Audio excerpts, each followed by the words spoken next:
Go ahead and call this meeting to order November 4th, 2025. Please stand and join us for the Pledge of Allegiance.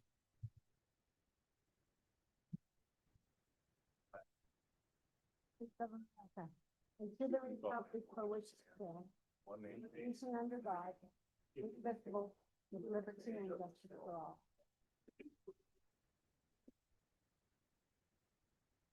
All right, good morning, everyone. We do have a quorum present this morning with all 5 commissioners in attendance.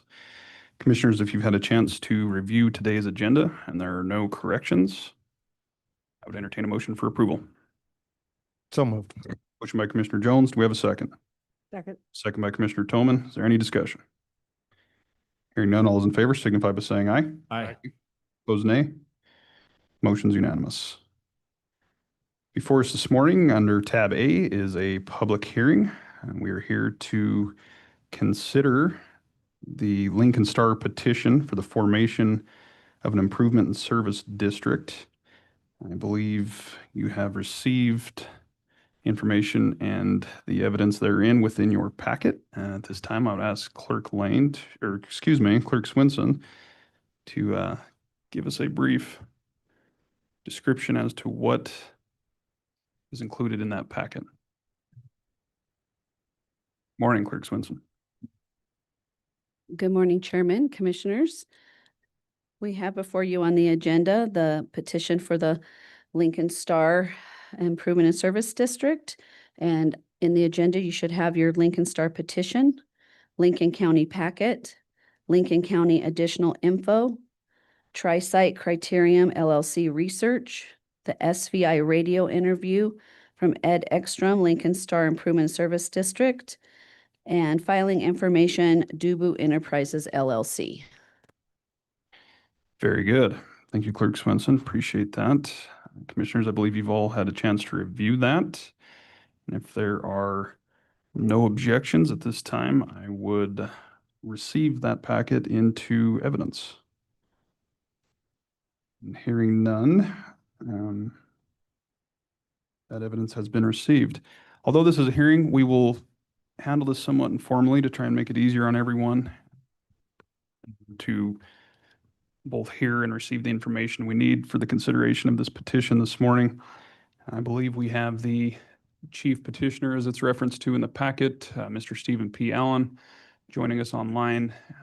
We will start with, I guess, the introduction for Mr. Allen, allow for some questioning by this board. We will then invite Clerk Swinson up to explain her process and involvement with that process, and allow for questions there as well. At such time, we will consult with Assessor Davis to see if he has any input he would like to add, as well as explain the process of his involvement, and in which case we'll then open it up for the public to address it. So this hearing is open, and at this time, I would hand it over to Mr. Allen. Good morning, sir. Mr. Chairman, thank you for the floor, and commissioners, we appreciate your time this morning. I'm just going to give my quick perspective about 6 quick points on why I was willing to put my assets into the Improvement Service District. This is really a private property rights discussion. The only voters in this Improvement Service District are the landowners, and we should encourage landowners to take part in every opportunity for economic development that they can.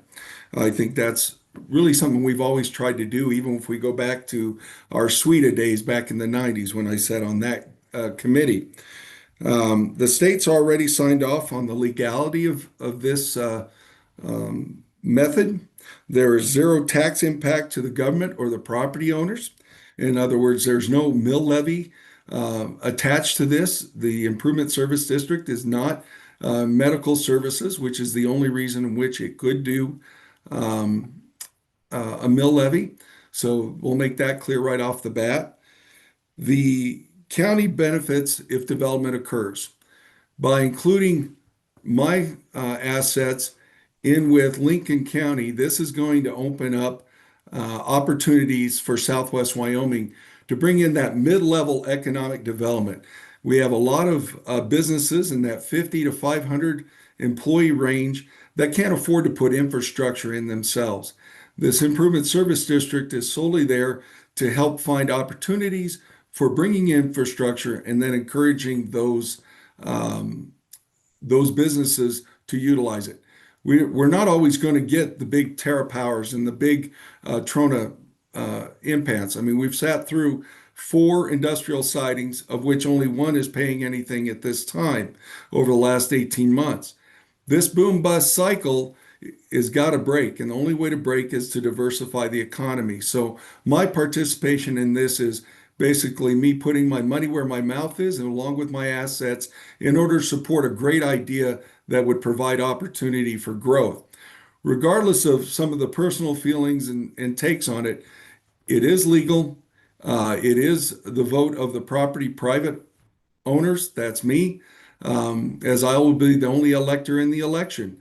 The I have Mary Crosby also in the audience to discuss it in more detail now for questions after you hear from your other parties.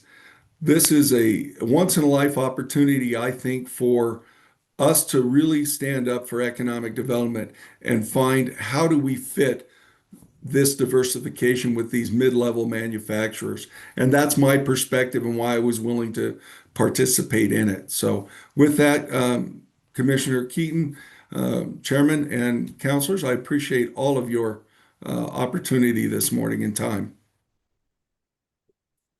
Thanks, Mr. Allen. Appreciate that.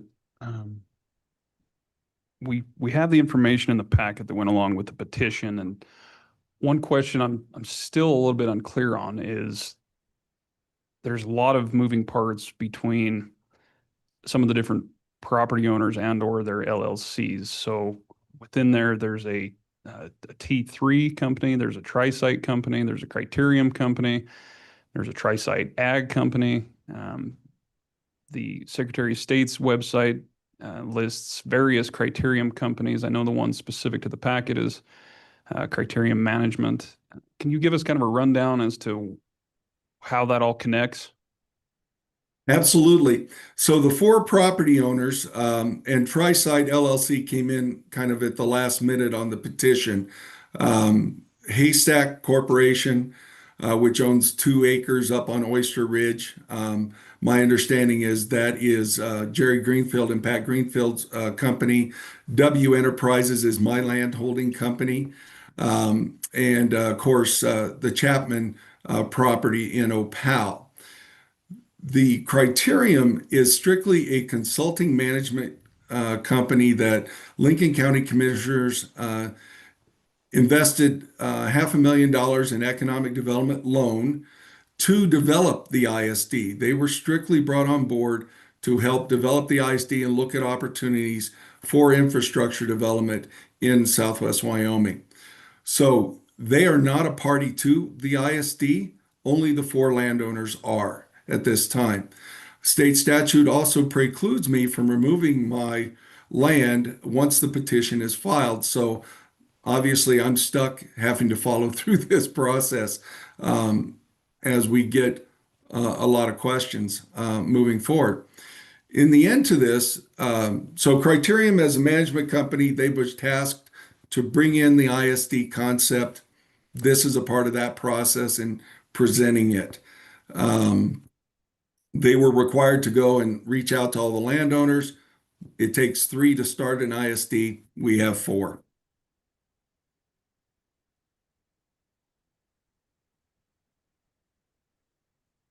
Questions, commissioners? I do have one. Commissioner Tillman?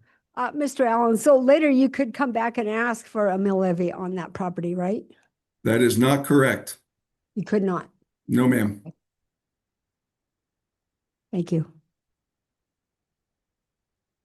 I believe within that process, it would have to come back before the voters. Is that correct? And or if there's an expansion within that? If this changed to a special district in which boundaries would have to be congruent and encompassed, That's a whole different bailiwick. This is separate from that altogether. We cannot come before the voters later on. This is only the landowners that will be sitting on the board and moving it forward.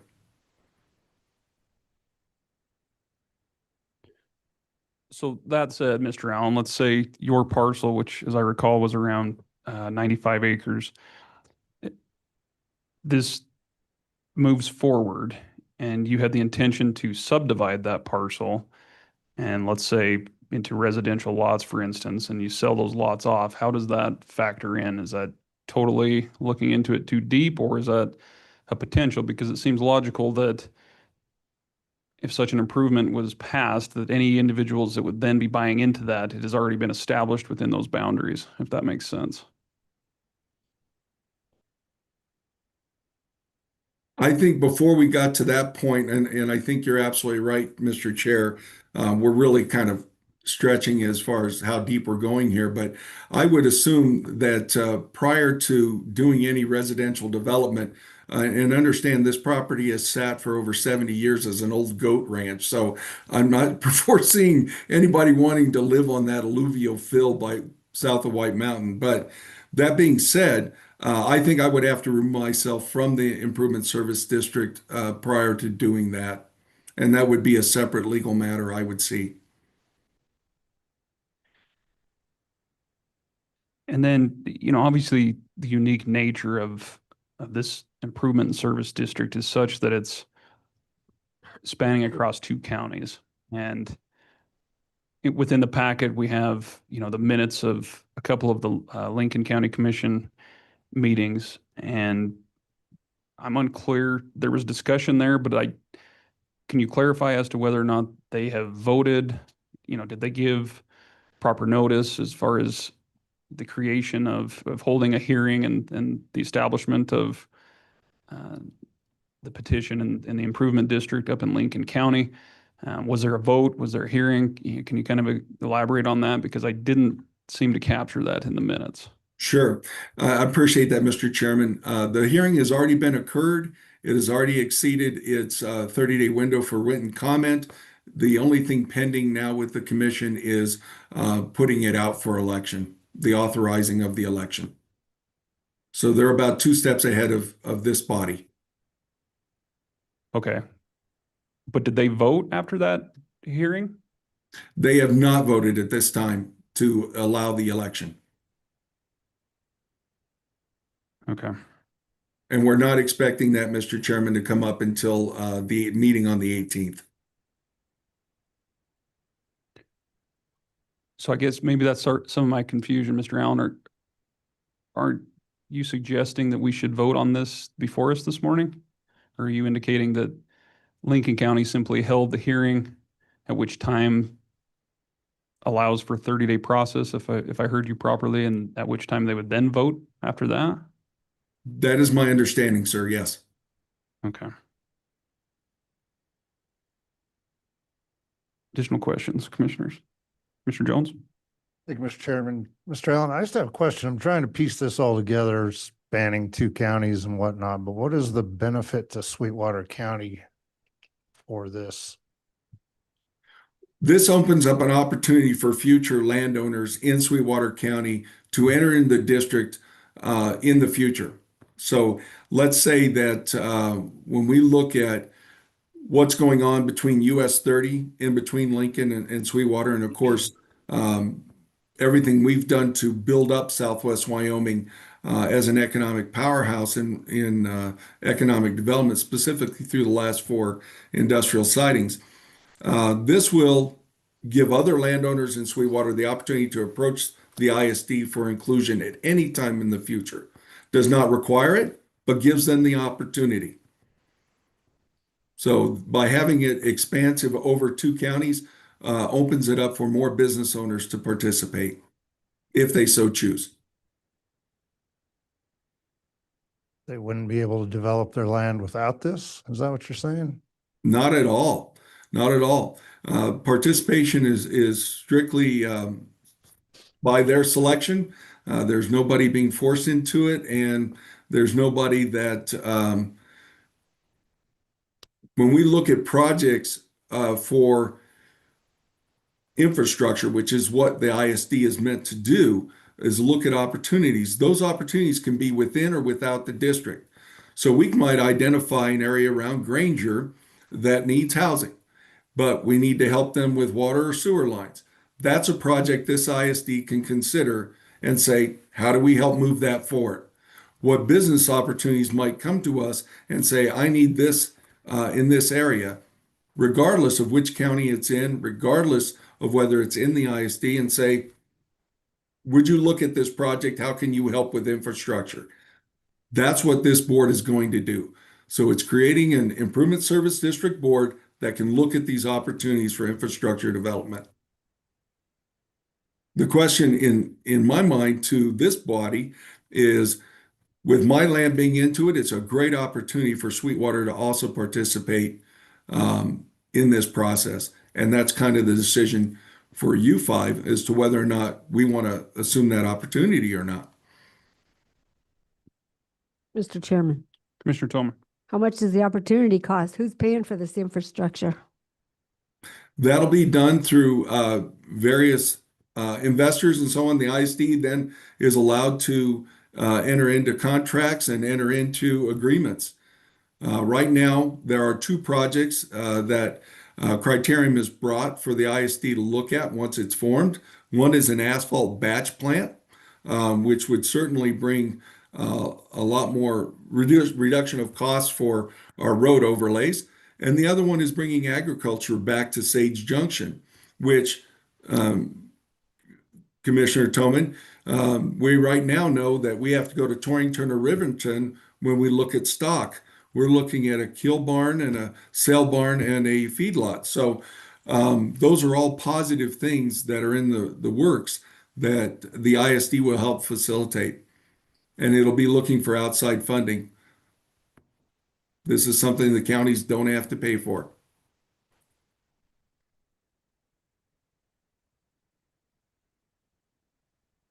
Commissioner Slaughter. Mr. Chairman, Mr. Allen, there is a lot of information here which brings a lot of questions to my mind with respect to this. Obviously, this is somewhat non-conventional, having dealt with several improvement service districts through my tenure as treasurer here. If you read in the packet, on page 11, it states that Lincoln Star ISD will focus on developing and maintaining shared infrastructure critical for economic growth and community wellness. I question how a non-contiguous property or district of this nature can share the infrastructure necessary. So can you kind of give me an idea of how, with this being non-contiguous, that can be accomplished? Absolutely. By setting up the board, that opens it up for investors to negotiate with the ISD. And I believe it's Title 22 that allows us to consider areas inside or outside the district. So let's say the commissioners in Sweetwater came up and said, you know, this is an area that we'd like to see developed. We know we need certain things. We can certainly work with your economic development corporation to do that, and then work cooperatively to find funding to do that. There's nothing that restricts all the development within the ISD. That's why it does not need to be contiguous. Okay, next question. Within Criterium's questionnaire, it specifically talks about the fact that the ISD should make practical sense. I think of myself as being a very practical person, and I'm still struggling with this non-contiguous nature of this and seeing the practical sense which is made in doing this. You know, once again, if you could just elaborate somewhat with respect to how you consider this to make the practical sense. And I think I would not counter what the legislators have already said by statute. They've already defined it quite well in Title 22, and recognizing future opportunities are not simply locked into finite boundaries, right? we've got to think outside of out of the box. And the practicality the legislators allowed us in this process is to think outside the box. And that's the point we're trying to achieve here, without any impact to county budgets, state budgets. We're just asking for us to be allowed to set up the ISD board and then allow the board to look at opportunities to build from there. Another question, Mr. Allen. Lincoln County obviously has been looking at this for a long time. They have given land to Tri-Site for this development. The $500,000, which was contracted with Criterium, has been a significant cash outlay for Lincoln County. How much money has Lincoln County actually put into this already at this point in time? At this point, it's only the $500,000 revolving loan. We were required to loan out that money in a revolving loan fund. It was from SLIB money for conduit that was run from Sage Junction to Kemmer. So this fund is required to lend out. They had not lent it out in the 2 years of which it was being amassed. And they saw this as a great opportunity to kickstart economic development for those mid-level companies in our diversification. So that's the premise and why they were loaned that money. They do pay interest. They have in the last 2 years. This agreement all happened prior to my arrival as an employee of Lincoln County. So that was the thought process, is my understanding. And of course, you've got Mary Crosby there. She can answer more of those more succinctly at the end. One final follow-up question with that, Mr. Allen. In looking at this, two of the principals of this improvement service district are officials of Lincoln County. Is there a potential bias? I won't say a conflict, but is there a potential bias for Lincoln County with the respect that you have the chief of staff of the county commissioners and the county treasurer involved as principals of this improvement service district? Well, we'll be clear that none of the commissioners are involved in the ISD. I think I can't speak for Mr. Greenfield on what he does with his private property on his own business. I know for me, I saw this as non-conflicting, as my land is in Sweetwater, not in Lincoln County. I don't get a say or a vote in it anyway. I'm always been up for economic development. All of you've seen me over the last 30 years work hard for good projects inside Sweetwater County. And I was brought over to Lincoln to do the same thing, is to help them expand and develop economic development. And we've brought a lot of funding to them through the hard work that we've worked with you guys in Southwest Wyoming. So I think this is a benefit for both parties. But in the end, the ISD is the 4 individual property owners. My question to my commissioners were, because like I said, Title 22 won't let me take my name off the petition.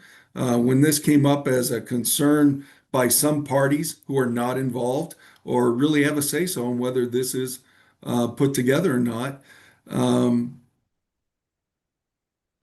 I offered to take it out, and then I found out I'm not allowed to. So, I was willing to do whatever it takes to get this formation done.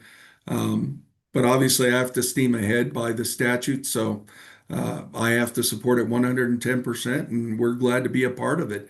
This independent body, independent improvement service district, can do good things. They just have to be formed in order to be allowed to do that. Although I would sit on the board, understand that nobody in the ISD has any association with Criterium or ownership. Tri-Site, as far as how they've got formed, was well before my time. That was the first foyer I think these commissioners tried to get some mid-level economic development done, and it has been trying. It's been a struggling company. And again, they didn't come into the ISD till last minute. So where their motivation is, I couldn't speak to. Mr. Chairman, just a couple other things that have come up in this discussion in my mind. Mr. Allen, did you bring this to the commission as the chief of staff or as a person representing their interests in the Improvement Service District? I did not bring it up to the commission whatsoever. Criterion brought this up.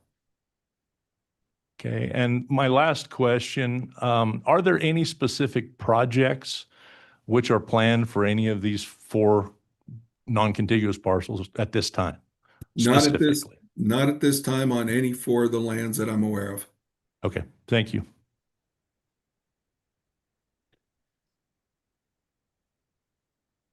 So in the packet, Mr. Allen, obviously the message is the opportunity for economic development, and there's a list of, I guess, various avenues and goals, if you will, to achieve some of that. It doesn't sound like there's a specific, contracted project, if you will, within any of these parcels. There's a roadmap that I believe Criterion put together within the packet that displays kind of the look ahead. It's talking about grant funding, the establishment back in 2024, a year ago. It's talking about breaking ground in 2025. I believe it fast forwards to 2029, and then it's got the 20-year plan into 2044. Within the packet, there's, I believe, a radio interview that mentions that Lincoln County has been working on this for 3 years, but obviously Criterion didn't come into play until 2024, according to their registration through the Secretary of State. So help me out with this timeline. I mean, I assume there hasn't been any broken ground based off your answer to Commissioner Slaughter. I assume there hasn't been any application towards grant funding pending the creation and formation of this petition. Can you give us some further detail there? I believe, Absolutely. is it Ms. Apologies. Crosby? Are you with Lincoln County Economic Development? Feel free to come up here if you want to join in. Go ahead, Mr. Allen. Back to your question about ISD is the vehicle of which will create these opportunities. That's the number one key. Without the ISD, obviously we're where we always have been on economic development. A wing and a prayer on whether or not the businesses have the money to do these infrastructure developments on their own or to come up with these ideas. So that is my understanding. Chairman West, can you hear me okay? Okay. Pull it just a little bit closer to the mic. I'm Mary Crosby. I work for Jerry Greenfield part-time for economic development. I came back to Lincoln County. I had retired specifically to try and see that the industrial assessed valuation in southern Lincoln County increased. The guilty party in identifying the ISD as a potential vehicle that we have not had in the past is my fault. I spent 24 years working for an economic development district approved by the Federal Economic Development Administration. We got millions and millions of dollars in grants. They never resulted in the type of mid-level growth in industry, in the service sector, and in value-added processing that Southwest Wyoming lacks. So I came back and Crosby, I'll give you the opportunity to speak. I thought you had something to add to the questions, so I don't want to skip over our the Q&A with Mr. Allen. 2022, the 3-year period that Mr. Slaughter, Commissioner Slaughter referred to, that's when I started bringing up the ISD to the then Board of Lincoln County Commissioners and to people who became Criterion Management Company. That's where the 3 years comes from. Okay. Thank you for that. So I guess I'll shift back to Mr. Allen, and you had said in one of your responses to Commissioner Slaughter that you had attempted or offered to take your property out of the equation. So what is the rationale behind that? The rationale behind that offer was it got the whole issue, obviously, as you've seen, and I have not seen your whole packet, but I think you can discern in your packet and by the very nature of a lot of the misaligned news reports of what we're trying to do here. Um, I saw that as a benefit. The ISD only needs 3 landowners. So in doing that, I was willing to say, I do not want to be a stalwart to this process because I believe in it that much. So I said, if the issue is me, I'm glad to do it. Unfortunately, Title 22 doesn't allow me to do that. So unfortunately, I have to keep moving forward to this process. Okay. Additional comments or questions, commissioners? Mr. Chairman. Commissioner Slaughter. I'm sorry, Mr. Allen, one thing that I forgot to ask with respect to my questions is in the original packet or in the packet that we received, the original boundaries were shown as a contiguous parcel. And now, obviously, that has changed. Can you explain what took place to change the original theory of having a larger area, which was had contiguous boundaries, and now going to these 4 non-contiguous parcels? If you don't mind, Mr. Slaughter or Commissioner Slaughter, can I defer that to Mary while she's sitting there, please? Absolutely. That is before my time. Um, we got a grant to study the cost of putting infrastructure in that area, the county. Engineers aren't real good at getting corporations to talk to them, so I ended up talking to them. Over and over, it came up that they would be happy to invest in infrastructure. They saw the need. They wanted to have the support companies closer, their suppliers, that whole chain that we've all always wanted to have. But they weren't real happy about having the county as a partner. The same area did form an ISD decades ago, specifically to tax themselves. I think it was through assessments. I really don't know. It appears to have been an ISD so they could build the recreation center. I remembered that. I started reading statutes. This one is the broadest one. I brought it up to various ones. Some of these people I was talking to were attorneys. They also had met some of the people who became Criterion Management.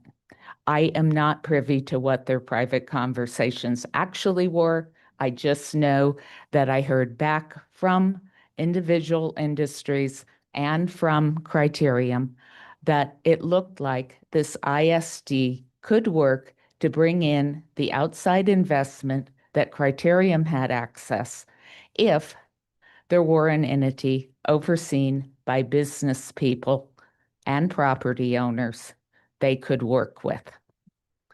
Does that answer your question? Dig in more if you want. Well, it just, once again, I have a real hard time wrapping my mind around the concept of it being non-contiguous. And once again, having seen in the packet the fact that the original concept was that it was, and then seeing it broken, it makes me wonder. Do you really think TerraPower wants to be standing here today? I mean, I'm not authorized to speak for them in any way, but think of every large multinational corporation you know of. Do they really want to subject themselves to this? I think you have your answer. That's why it shrunk. I did have conversations with attorneys in these corporations who really liked the idea initially. Well, I think it's if you look at the investment we've gotten from them over the years, they do things their way. We want economic development. The cost of infrastructure is what keeps those smaller corporations who cannot build their own island what keeps them out of southwestern Wyoming. Can I guarantee this will work? No. It's a mechanism that allows the investment we have not been able to access in the past, as we all well know that the grant funding, you have good grant writers in this county. You know that doesn't get you completely over the hump to where you need to be. This is a mechanism that may be able to do that. Mr. Chairman, I think I did definitely get the information I needed from that response. So, Ms. Crosby, perhaps you can help answer the question. I think it's been asked where I'm a little bit still unclear on if I understood it properly in the packet. The county owned some land at some point in time, in which case it was sold, I believe, or to Tri-Site. Within the packet, there's a criterium which has a connection to Tri-Site, which also has an email that describes an Avant Incorporated email. There's T3 that's applying for the creation of Tri-Site, and it's very confusing to try and understand the different connections within I the agree. establishment. I don't have access to your packet, so I have no idea exactly what you're talking about. But your involvement is But I can explain the timeline as I know it. Do keep in mind, I did retire at one point, so there's a gap even in my, and I am not subject to all the commission, meetings. I work for the treasurer. Before I retired, I did work for the commission. Tri-Site came about not as Tri-Site, but as another company, another actually group of researchers. I believe the key one was from the University of Wyoming. He was an emeritus professor. He had a method of utilizing coal and some other products that did not create the emissions that were being frowned on with coal. Created products that were quite valuable. That evolved through many changes, deaths, etc., into Tri-Site. Tri-Site has, I think, used several different names as they incorporated first, I believe, in Utah and then in Wyoming.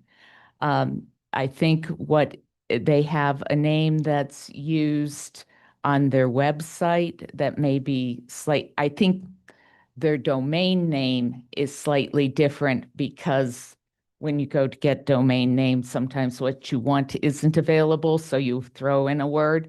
I know that's a question that's been raised. So some of those names are not really business corporate names. They are the ones that entered into the agreement with Lincoln County for the land. The county had acquired the land and had gone after and received a grant to put a rail spur into it. It did not happen because there was another company involved. Company plans change. It wasn't possible to move forward. So the county's owning this land that's not paying any taxes. Tri-Site offered the opportunity to at least get it back on the tax rolls with the promise that some of this technology would be marketable. They have made considerable progress, not anywhere near to the schedule an impatient person like me would like to see, but they are making progress in getting outside funding. The county has not, to my knowledge, put any money with it. The loan to Criterium, I was not involved in the original negotiations, but what I know, they started talking in, I believe, late 2023 about how they wanted a consultant to facilitate investment. At some point, the revolving loan fund that we have from a WBC grant through SLIB came into play. Criterium said they could work as well on a loan as they could on a payment as a consultant, and they would be more willing to make it open-ended if it were done with the loan. That's how that came about. What am I missing? What have I failed to address? Mr. Chairman, Was there, when did Tri-Site acquire the land and how did they acquire the land from the county? I believe they first entered into a contract prior to 2019, and it was, and I did not know about this until it was done. I believe the actual deed was in 2022. And do you know if that was at market value at that time? No. You It don't- was, That's what you're saying. no, I know it was not at market value. Asking for clarification. We have lots. of So far as I know, the county gave it to them in exchange for getting it back on the tax rolls. Okay. Thank you. Mr. Allen, did you have something to add? Mr. Chairman, if I could just make a clarification that Avant was a separate corporation that was consulting for Tri-Site and that group, but Avant has now gone away, but Tri-Site and Criterium are two wholly separate entities. Criterium was required to file as a company. I made them do that if they were going to get a loan from the county. So that's why, and they did have a skip where they were administratively dissolved last year. That came to my attention, and I required them to re-engage that this year. They had switched attorneys, and so the registered agent did not get the notification. So just to explain why Criterium had a little gap in their LLC filing and who required them to do that to be a Wyoming company. But they are separate companies. And again, Criterium has no position in the ISD whatsoever, and Tri-Site only as a landowner party to it.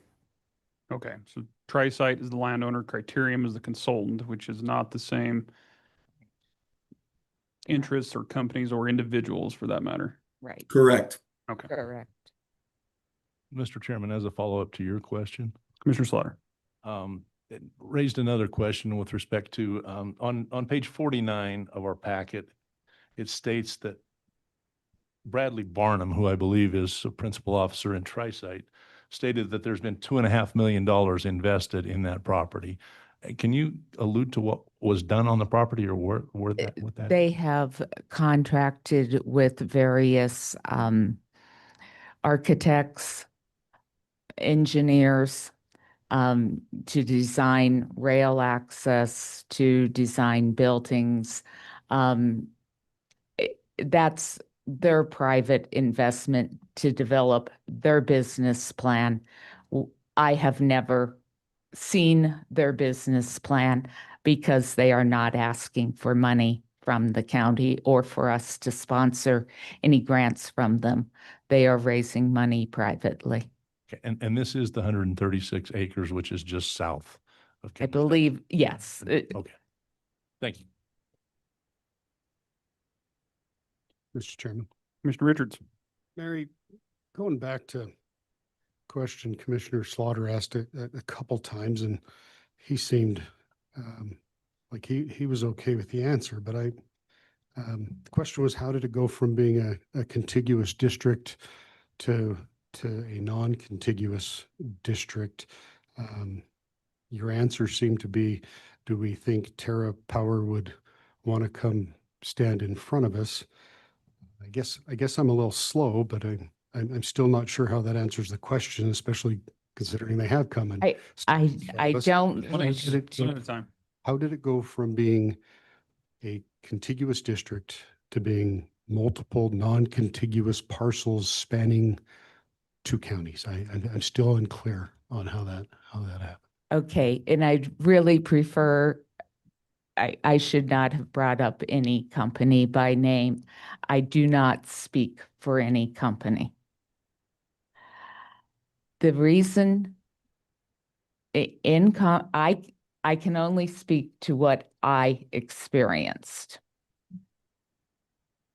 As I talked to companies about an improvement in service district, they were very interested and very supportive.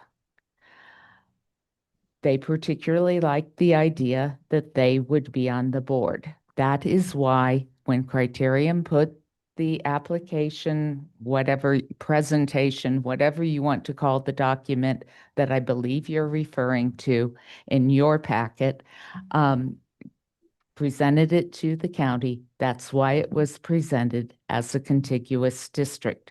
Our primary concern at that time with the ISD was seeing that we didn't end up with so much rail in it that you couldn't meet the 60%, which is in Title 18, as to what you have to have represented on your petition. That was our primary concern then. When Criterion, after taking the loan, began reaching out to the contacts, the same ones that they had been talking to, they suddenly started getting, well, it's a public process. We aren't going to, and I called several that I knew well enough to feel comfortable picking up the phone. None of them said anything for quoting, but it was quite clear that they did not want to be put through what is now occurring. And about the same time, we realized that unlike most districts, ISDs do allow for non-contiguous parcels. There still is not a better mechanism than the ISD to facilitate outside investment. There's a lot of bright people in economic development. This has been done for some similar deals other places in the state. I don't know them well enough to give you details, but it's not a giant stretch to use a non-contiguous ISD. I don't know what another mechanism would be. It's the only thing available that appears to enable you to put in infrastructure tends to cover distance, which I'm sure is why you're uncomfortable with non-contiguous parcels. 12106A9 allows the ISD to acquire and own or lease real or personal property for things including easements and rights of ways within or without the district. That's why we continued ahead with the non-contiguous parcels. Yes, the outline in the original presentation from Criterion would have been much preferred.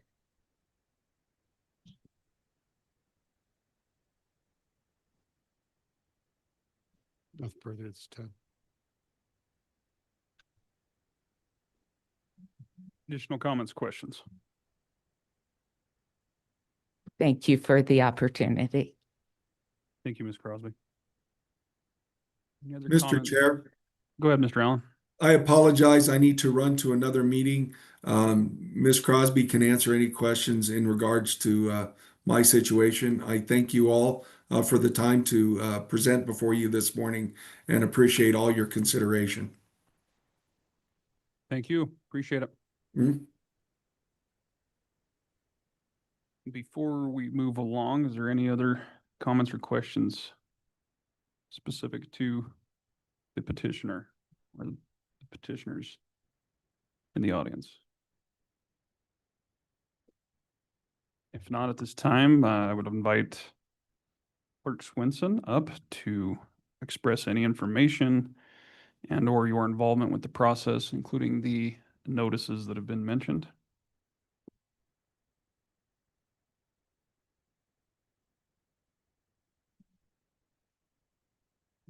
Sorry, I turned this up. I probably should have turned it back down, making noise.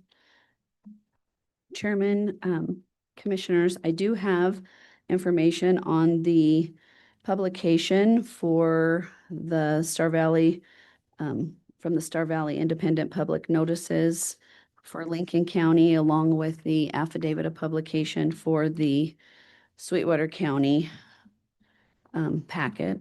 I understand that has to go next, so let me hand those out to you. Got all these little.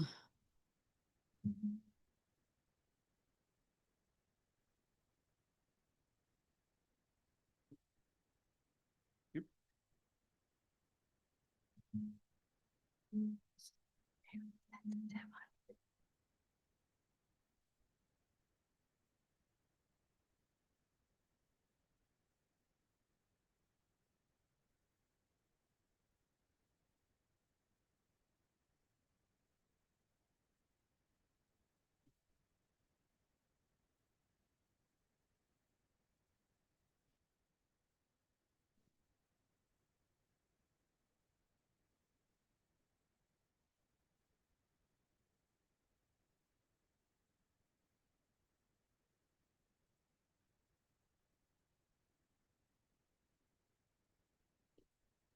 So I believe part of the question is in the statute for the formation of a petition, which is under Title 22. It states the county commissioners shall cause notice of the hearing to be posted in at least 3 public places and published by 2 insertions in a newspaper of general circulation at least 10 business days prior to the hearing. So what you're including here is the postings from Lincoln County's hearing, is that Yeah. correct? The postings for Lincoln County, and then I included the Sweetwater County postings as well. Okay. Any questions on? Mr. Any- Chairman? I'd like Go ahead, to- Mr. De Leon. Just as a procedural matter, if the board so chooses, you could, and if there's no objection, you could receive those into evidence, and you could certainly ask Clerk Swenson to identify the dates of publication for the Sweetwater County publication and the dates of publication for the Lincoln County hearing. Thanks, Mr. De Leon. If there's no objection, I would receive these notices of information into evidence. Hearing none, those are now received. Can you clarify the dates, Clerk Swenson, on each party and when these went out? Yes, so getting, so in your packet, you have that on August 20th. Sorry, I have so many papers now. I'm trying to get back where I was at. It was for Star Valley, in the Star Valley paper, it was first posted August 20th of 2025. The second notice in the newspaper was August 27th of 2025, which I believe the hearing in Lincoln County was September 4th, whatever that Tuesday, the September 4th. Which is only 4 days prior to the hearing being held. Okay. And then obviously our hearing for Sweetwater is today. And it looks it was- like, go ahead. Just clarification, Clerk Swenson identified September 4th. I believe it was September 2nd. If Oh, you could September 2nd. clarify that point. Yes, September 2nd. So the second notice within the Star Valley paper was on August 27th, which is a Wednesday. The hearing by Lincoln County was held on Tuesday, September 2nd, which would be 4 business days. Is that correct, Clerk Swenson? No, you don't have a calendar in front of you? Let me grab my calendar. Okay, so September. So if it was published on the 27th, there was 4 business days before the meeting on September 2nd. before the hearing. There was actually 3 days, business days before the hearing, and then Tuesday being the 4th day. Tuesday the 2nd.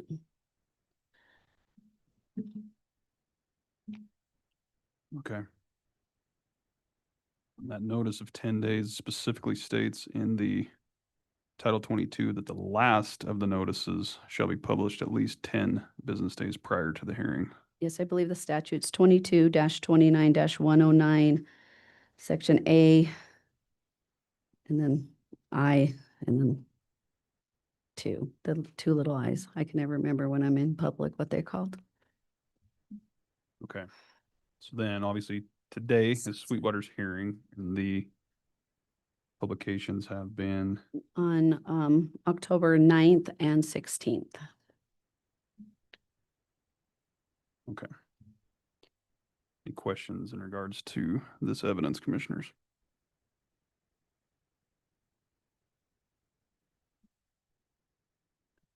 Thanks, Clerk Lane. You're still It's working on it, okay, it's Clerk okay. Svensson. And then we also posted here at the courthouse on the bulletin board, at the Green River Library, and on the county webpage under the news articles. And are you aware of if Lincoln County posted anywhere else other than within the paper? I'm not aware, no.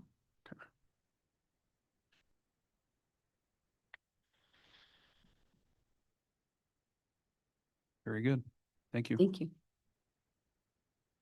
Assessor Davis, I know you've obviously had a piece of this in regards to the creation of an improvement district and how it relates to your office and your work with the Department of Revenue. We appreciate the letter that was within our packet, both from your office and the Department of Revenue. So anything you would like to add, the floor is yours, sir. I would, Mr. Chairman. Some of the, Dave Davis, the Commissioner Sweetwater West. County Assessor. I apologize.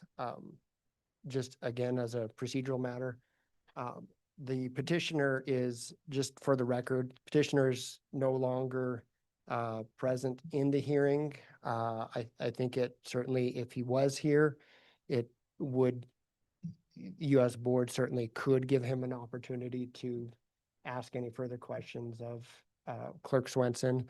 With him not being here, I think that's just not an option at this point in time. So I apologize for interrupting. I was just making the record clear on that point. No, I appreciate that. Mr. Chairman, Dave Davis, the Sweetwater County Assessor, and statutorily, the assessor does has responsibility in this process. My function is to review within 60 days of receiving notice of the petition, the boundaries of the district for conflict, overlap, gap, or other boundary issues and make written comments thereon to be submitted with the petition. And that was, I did review the boundary with our GIS contract person, and we did confirm the boundary. We investigated the Secretary of State's website looking for ownership. That's where we came up with Mr. Allen being the primary owner of Dubu Enterprises. You did receive my letter that was dated August 14th, and I do have concerns. And as the assessor, I'm going to try and stay in my lane. But I do have concerns with this district. This district is comprised of 4 total parcels, 3 in Lincoln County and 1 in Sweetwater County. I'm concerned approval would set a precedent and we would have very small 1 parcel in this instant tax districts. This precedent could create authorities with very few landowners that need a board to set a budget and then create a mill levy for a very small group of properties. We've seen this in the past where we've had difficulty getting board members, the Jamestown Fire District. We've had Solid Waste District with board vacancies. We've had a lot of issues with even larger districts than this that have a hard time getting board members. And I'm not trying to throw Mr. Allen under the bus, but Mr. Allen is in this currently, and he could very well be active the entire time, but he may not own that parcel for the entire time. Once this is set, and done, the players that we have today may not necessarily be the players we have 2 years from now, 4 years from now, 10 years from now. In the Lincoln County packet, the first thing that jumped out at me was the Improvement and Service District was much larger and included dozens of properties in a concentrated area. The current boundary only includes 3 parcels in Lincoln County, which are non-contiguous, as has been stated, and they cannot share infrastructure. As the assessor, I took this a little bit different. I looked at the current values of the parcels from the county websites, and keep in mind the values are still in flux from the assessor here in Lincoln County and myself, but the Sweetwater County parcel is 1.4% of the total value of this district. Okay, I do not see how the Sweetwater County parcel can benefit from being part of the district, and I don't know how the district can benefit from having this parcel.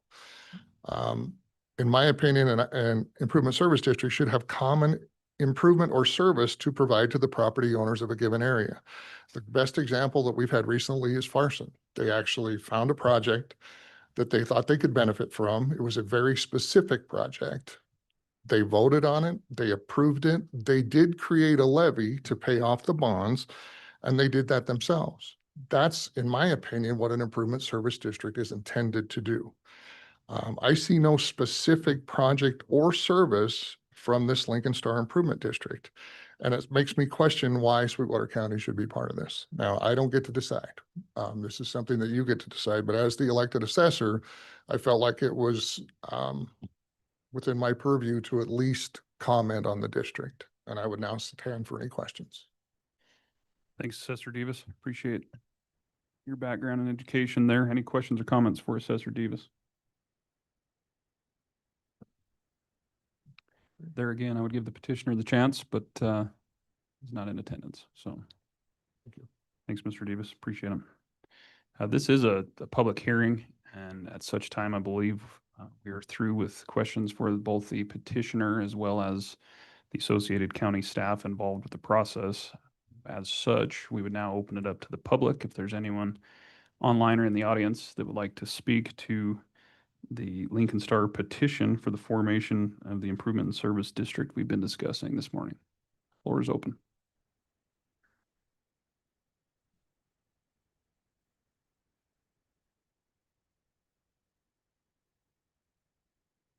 Seeing and hearing none, we'll go ahead and close that public hearing.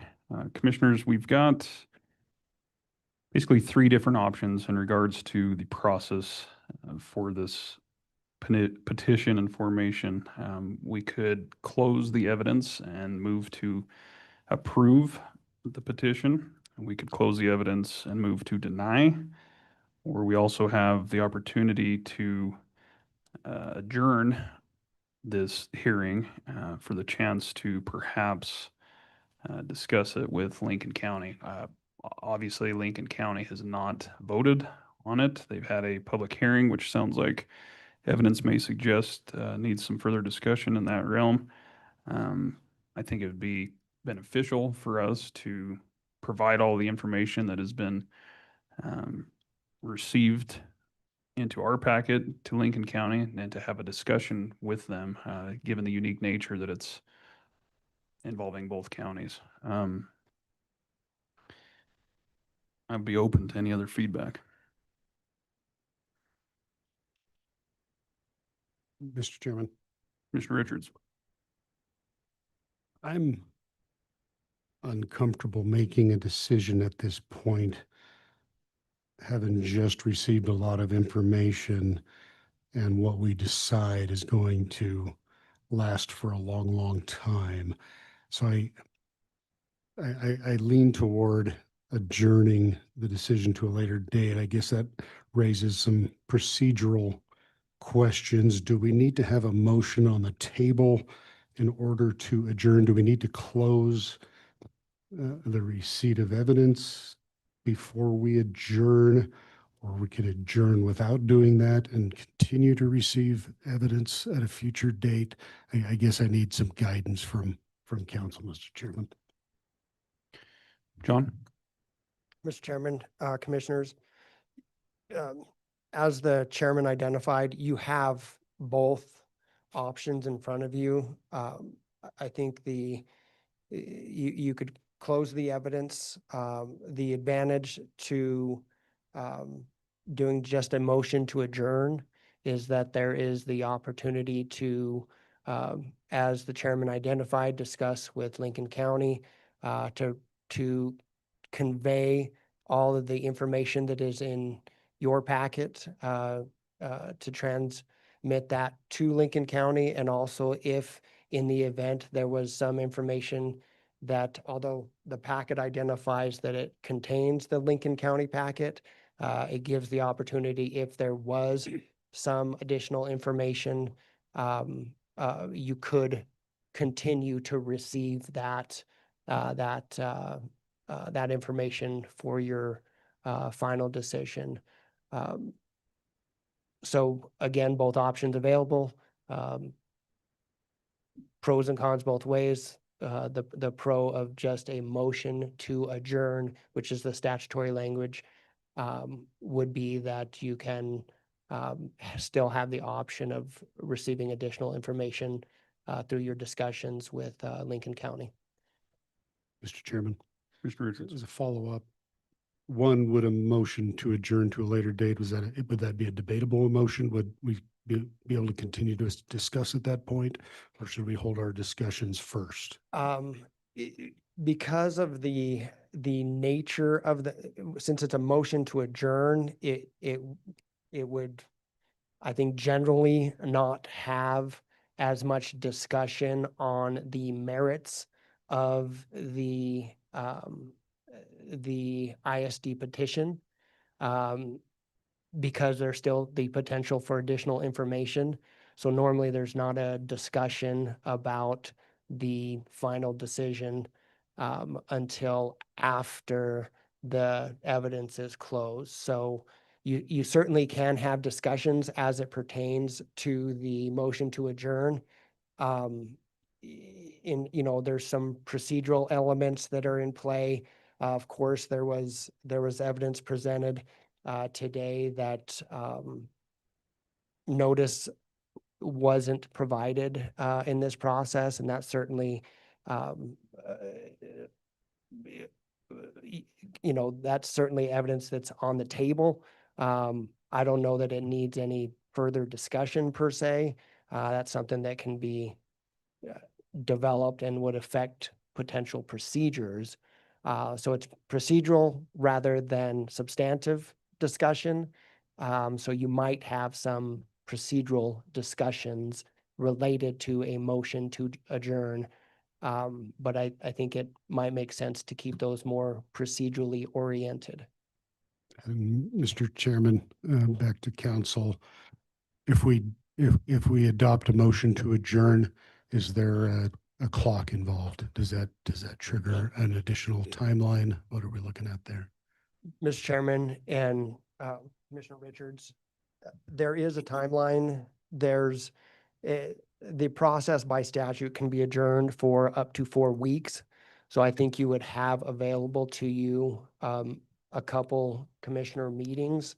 And so in the chairman's communication with potentially the chairman of Lincoln County, I think that there would be opportunities to try to coordinate either at the next commissioner meeting, and there's also, I think, there potential to coordinate at a special meeting but you would have 4 weeks to finish up that process.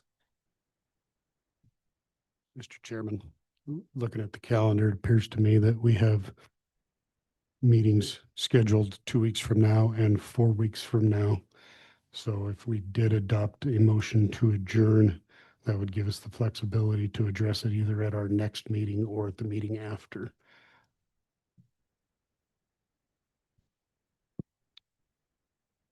I agree. Any other comments or questions, Commissioner Slaughter? Mr. Chairman, I agree. I think adjournment makes the most sense with respect to this.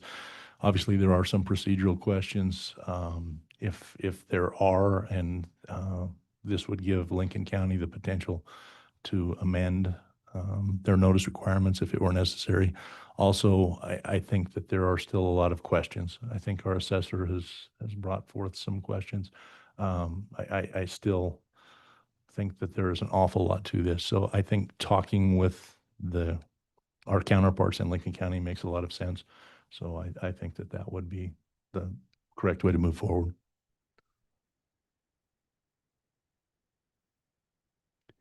Any other comments or feedback?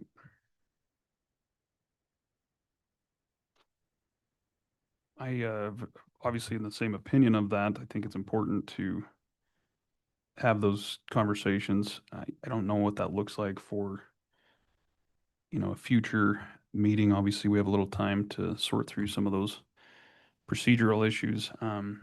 I believe, just based off the minutes within our packet from Lincoln County, that they meet at 10 a.m., whereas we meet at 9. So, perhaps there's an opportunity there for, us to have some formation of a meeting, but I'd be happy to reach out to Chairman Connolly from Lincoln County and discuss kind of what our direction is, subject to the vote. Any other feedback? Mr. Chairman, is there any consensus on whether we'd like to see this as a 2-week or a 4-week? Or do we just make a motion to adjourn and it puts the 4-week clock on it and we have to address it at 4 weeks? And if we want to address it before that, we can. That's correct. Chairman West, Commissioner Richards, that is correct. I think you would only need a motion to adjourn. And I think, and for the, to allow the chairman to set up the follow-up meeting, and that would give him the discretion as to when to set that up.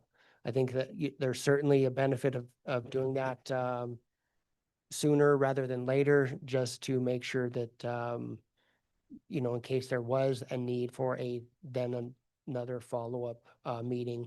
The statute does say that it can be adjourned for up to, which is essentially contemplating the idea of more than one meeting to finish up the process. So when and how you choose to do that, that will be your determination.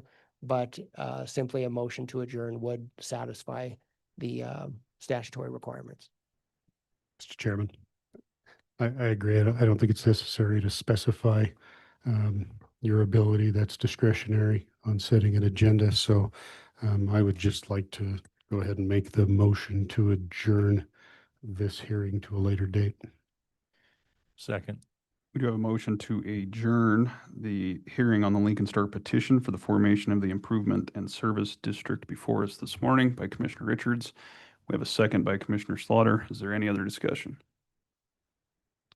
Hearing none, all those in favor signify by saying aye. Aye. Aye. Opposed, nay. Motion's unanimous. Thanks to all. That was a lengthy back and forth, but lots of good information, and appreciate everyone's attendance this morning. With that, we're going to try and make up a little bit of ground here. This brings us right to the county resident comments and concerns portion of the agenda. If there's anyone online or in the audience that would like to address the governing body, now is the appropriate time.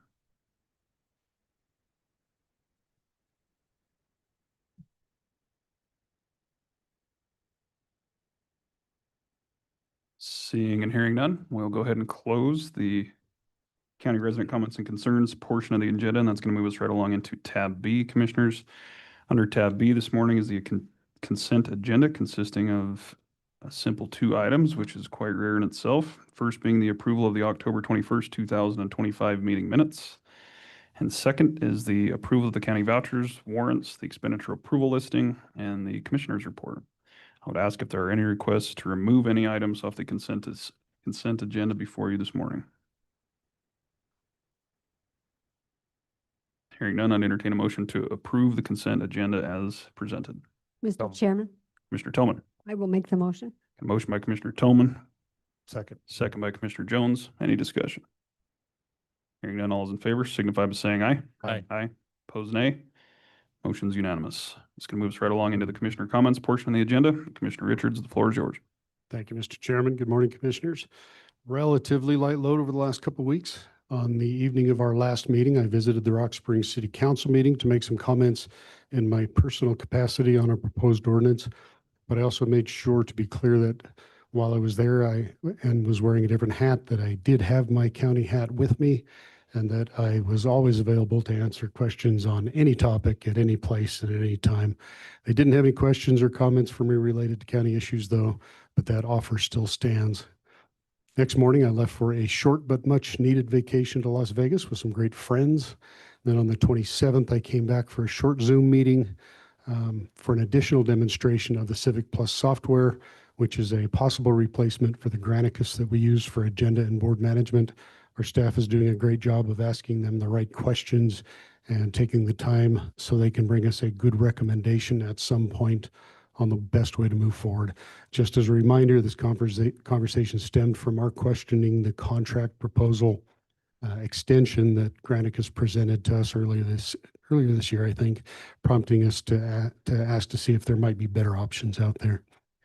On the 28th, Land Use Director Bingham, Chief Deputy County Attorney John DeLeon, and I loaded up in a car bright and early in the morning and headed to the town of LaBarge, where the first day of Blue Spruce's Dry Piney Industrial Siting Permit hearing was held. Most of that day was dedicated to part one of the hearing, which was for the permit itself, which was unanimously approved. Late in the afternoon, they transitioned to part two, which was the impact funds part of the hearing. They ran that until about 5:30 p.m. and then continued it to the next day. On the 29th, we loaded up again, went back to LaBarge, where we presented our petition first thing in the morning. Everything went well for us, and when all the petitions were received, Sweetwater County's request was put on their consent list and passed without any comment or opposition. So the result was that all of our requests were fully funded. Those included project-specific funding for the Farson Eden Rural Healthcare District in the amount of $90,259. That'll be used for a new structure and other impacts to address other impacts, healthcare impacts in the area. Project-specific funding for the Farson Fire Control District in the amount of $110,800. That will be used to fund new SCBAs for their department. $80,000 to Memorial Hospital of Sweetwater County to mitigate projected billing losses that will come from the increased population they will serve as a result of the project. Project-specific funding for the town of Granger in the amount of $60,000 that will be used to fund personal protective equipment for their fire department, and funding for Sweetwater County in the amount of $215,818 that isn't tied to specific projects because we modeled the request on the total cost of government model, including only statutorily allowed uses of healthcare, law enforcement, firefighting, roads, and public utilities. So that was a total of $556,887 to offset impacts in Sweetwater County. So good news there. It was a brutal couple of days, but fruitful. It isn't the kind of money that's going to balance any of our budgets, but every dollar counts, especially from those going to those small service districts and small communities that are going to receive positive mitigation as a result of the impact funds. I want to thank Dr. Staven from the Industrial Siting Division, as well as the Industrial Siting Council, and as well as Eric and John for all the work they put into the process. That evening, I attended the monthly meeting for Southwest Counseling. Interim Director Marchetti and Chairman Logan are both here today to give us an update, so I won't go into detail, but they are continuing to work on reorganization. They are also facing some extremely lean times because of behavioral health redesign, and I'm sure they'll touch on those subjects in their presentation today. On the morning of the 31st, I joined all of you back here for a special meeting to approve comments for the BLM's Rock Springs RMP amendment scoping. But a couple of you are much more involved in that process than I am, so I'll let you elaborate on that subject. After that, I joined Chairman West in Rock Springs for a meeting with Mayor Mickelson and his staff for a discussion on air service improvement plan. Turns out that last year when YDOT negotiated the new minimum service agreement with the airport's air service provider, and we approved our increased share back in July of 2024. Somehow the city of Rock Springs was never notified of the change, so they never adjusted for it in their budget. Appears that there was a communication breakdown somewhere, and I still can't say for sure that I know exactly where that breakdown was, but we'll work through it and make sure that we have better lines of communication in the future. That did turn into a little bit of a broader discussion concerning different intergovernmental funding partnerships, and we agreed to get together and work on some of those. I'm not sure we're all on the same page on where we want those discussions to go, but that's why we have those discussions. Later that evening, I helped the Sweetwater County Republican Party set up for their annual Halloween party at the Rock Springs Chamber of Commerce. The weather was fantastic, but I think that, combined with a lot of other events going on around the county, might have led to a little lower turnout this year. When it's warm, kids just don't need as much hot chocolate. As always, though, it was great to see all the kids dressed up and having fun. Then, of course, on Saturday was the annual fundraising banquet for Cowboys Against Cancer. I want to thank all the organizers, volunteers, and the donors for everything they do to provide support for the people in Sweetwater County that are fighting against such a devastating illness. It's a cause that's near and dear to my heart, as it is so for so many in the community. And I'm happy to report that the preliminary numbers indicate that over $370,000 was raised at the banquet, bringing the total of money that Cowboys Against Cancer has raised and provided to people who needed it to over $7 million since their inception. Well done, and thank you all for all you do. Looking forward, I don't have too much scheduled. Tonight I'll visit the Rock Springs Council again as they tabled the ordinance that I was there to discuss at their last meeting. And as I indicated before, I will be very careful to clarify which hat I'm wearing as I talk about certain subjects, but no matter where I am, I'm always available to have discussions regarding what's going on in the county. I canceled Friday's scheduled federal partners meeting because, well, the federal government is still shut down. For all the issues that we have in our budget process, they all still pale in comparison to the clown show that happens in DC. Drawback of that is, of course, their lack of decision-making has real negative effects in our community and on our constituents.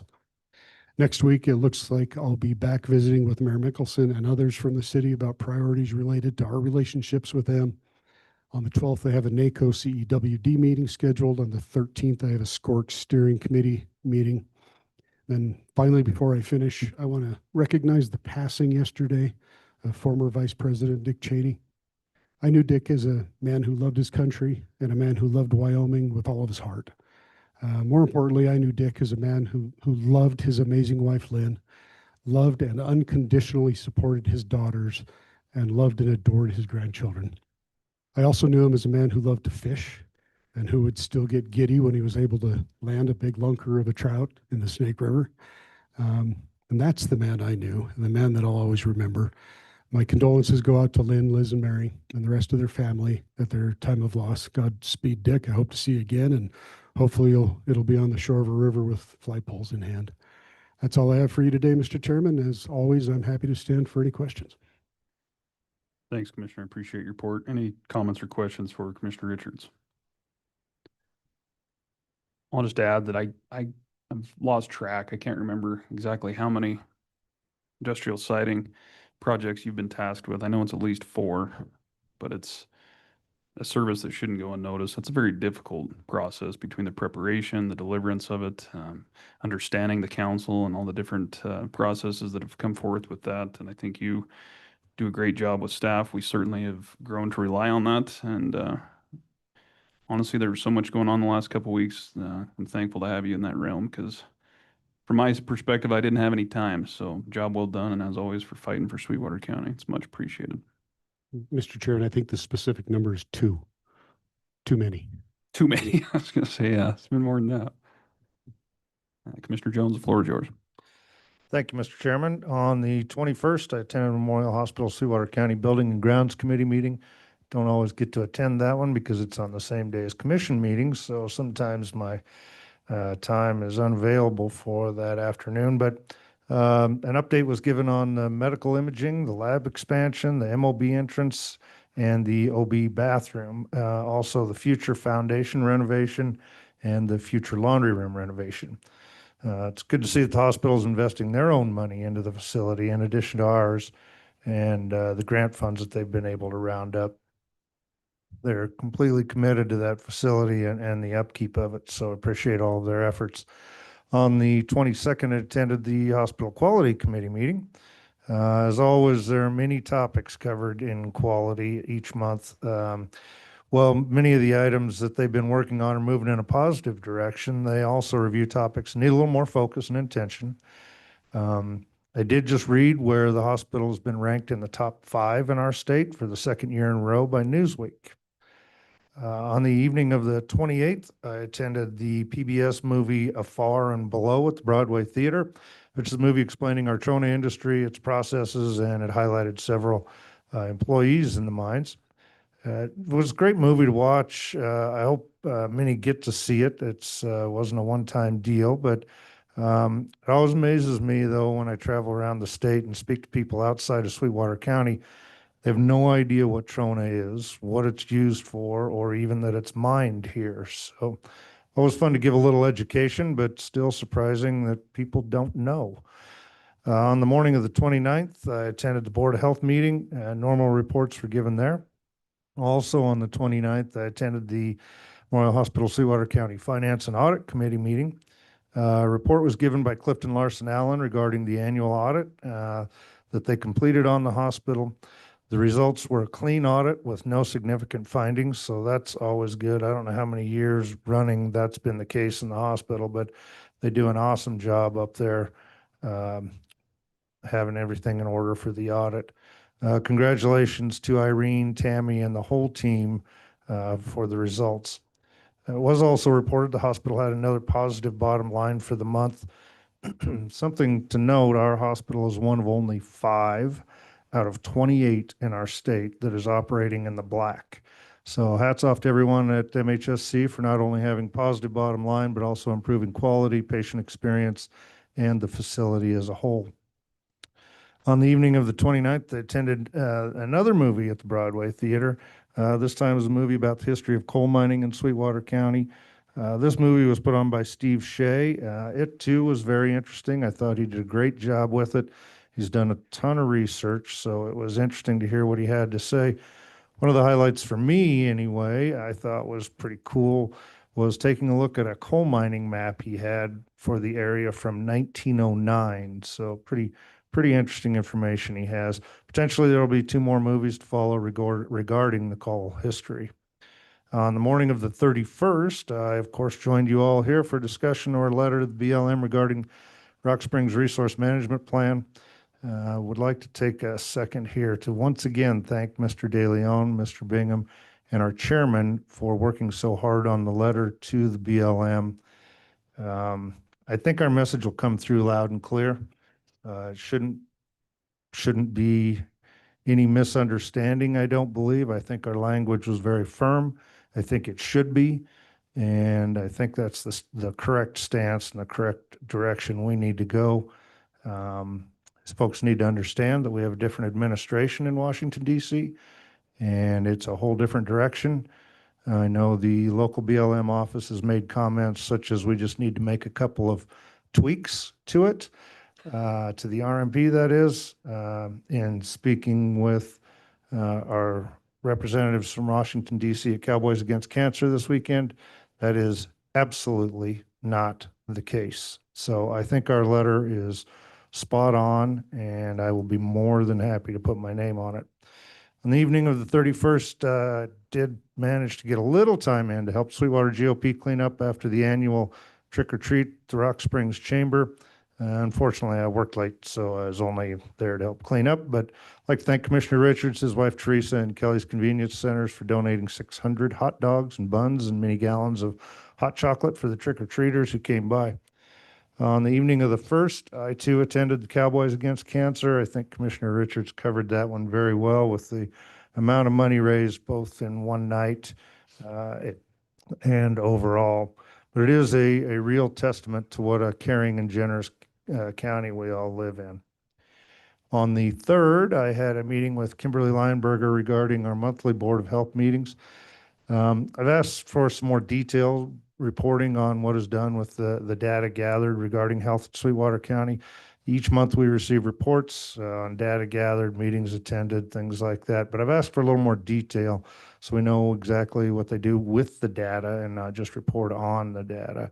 I appreciated Kimberly taking the time to meet with me. She has a lot going right now, and so I really, really appreciated her freeing up a little time.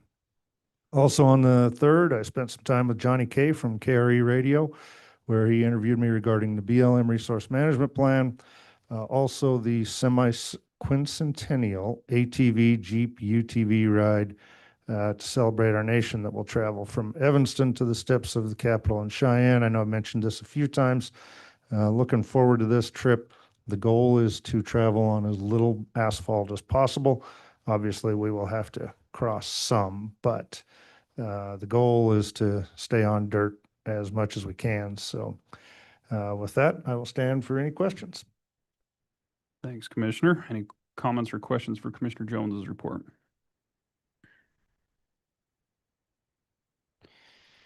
If not, I guess I'm in the hot seat next. I'll try and keep it as brief as possible. Been a busy few weeks. I believe it was back on the 27th. Commissioner Slaughter and I joined Christina and John De Leon along with um, Corona Insights for discussion on the opioid committee.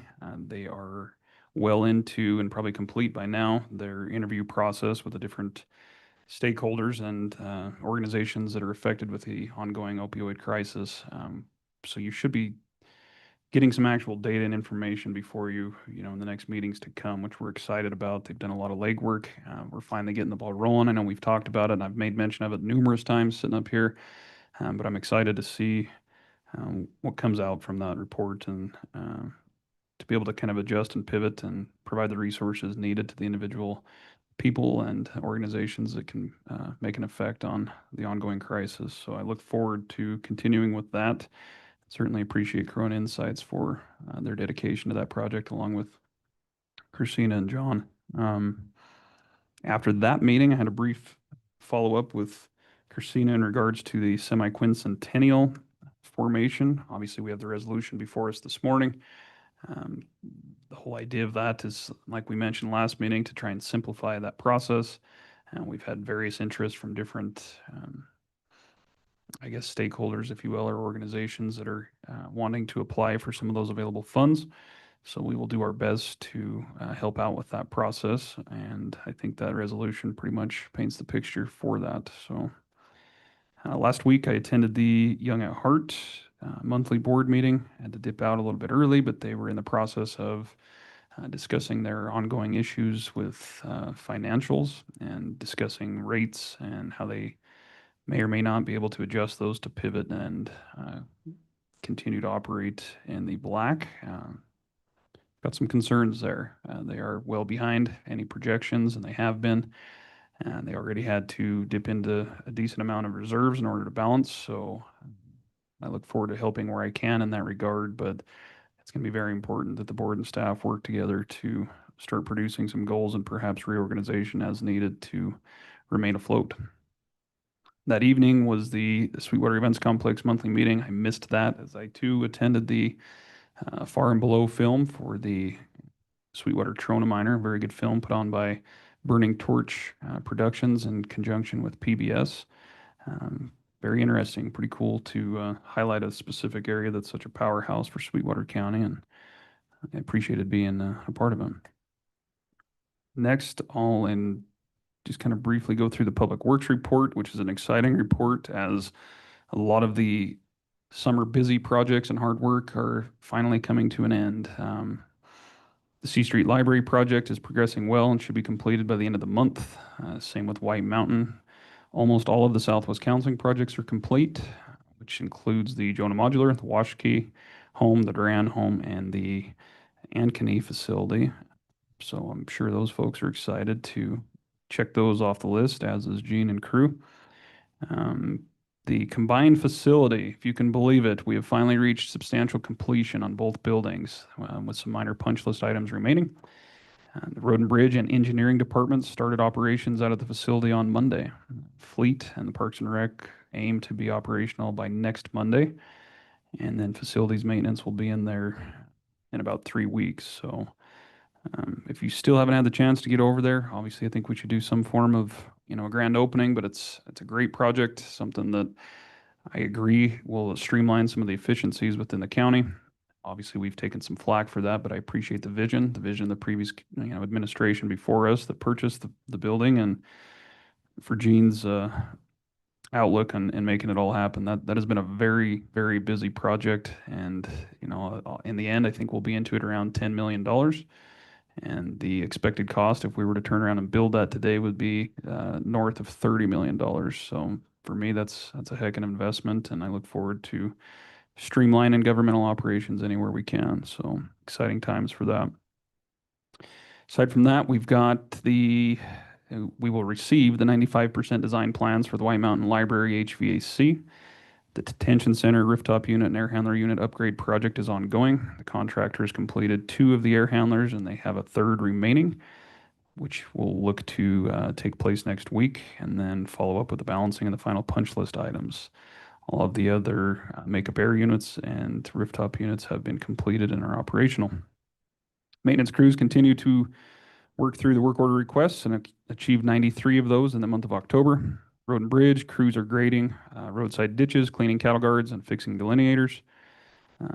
They remain busy with asphalt patching on various roads, trying to take advantage of the nice weather and the light fall that we've had. Through engineering, the County Road 15 9-mile road reconstruction project is complete, and they're finalizing minor punch list items. The Roosevelt School Concrete Valley Gutter and Asphalt Patching Project will be hopefully completed by the end of this week. The Ramsey Ranch Culvert County Road number 24 will be delivered around Thanksgiving with the installation by Trout Unlimited, or their contractor after Thanksgiving. Proposals are due for the Rock Springs Youth Home Remodel and Expansion Project feasibility study later this week, as are the proposals for the Sweetwater County Parks Master Plan. We have received the 30% design plans for the Laos Drive reconstruction project late last week, and we'll be reviewing them and providing comments back to the engineering firm. And lastly, in Parks and Recreation, crews are continuing to work on winterizing all of the systems within the parks and installing tarps for the winter on all the softball and baseball fields. That was a tremendously busy summer for Gene and his staff between the different projects at the library, at Southwest Counseling. We had some very big projects of our own. I just want to take a moment to highlight their efforts. Sometimes they're stretched thin, and I think they do a good job of trying to help out on all of the various county facilities, but certainly all the pressure we put on them to improve what we have and to maintain, and it definitely takes a crew. So a job well done to them for their sacrifice and dedication. Obviously, last Friday with all of you, we had our special meeting for the notice of intent to amend the RMP through our scoping comment period. We will continue to work and fine tune the comment letter. I did release another draft yesterday, and as such, we got the official press release that scoping period has been extended by 45 days, of course, after all that last minute preparation. So that was epic timing, but none too unfamiliar. That 45-day extension produced by the BLM on the scoping comment period will extend through December 18th. They will be having a public meeting here at the events complex on December 3rd from 3 to 6 p.m.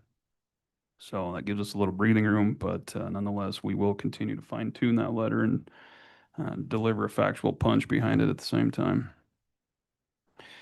With that process, honestly, was the majority of my time. There's lots of discussions taking place with the WCCA. I'm looking to further those discussions as well, while also reaching out to Nolan Rapp at the governor's office per the direction of our last meeting on Friday. Together, obviously, we all have a little bit more time, and hopefully we can align our messages to speak from the same purpose and language. Late last week, I also received a preliminary invitation through the WCCA and Torrey Teagarden with Senator Barrasso's office to potentially testify as a witness to the United States Senate Committee on Energy and Natural Resources back in Washington, D.C. Specific to FLPMA, the Federal Land Policy and Management Act, and the difficulties presented through the misuse and perhaps overuse of ACECs, the areas of critical environmental concern, which obviously we've had plenty of involvement with during the ongoing RMP process.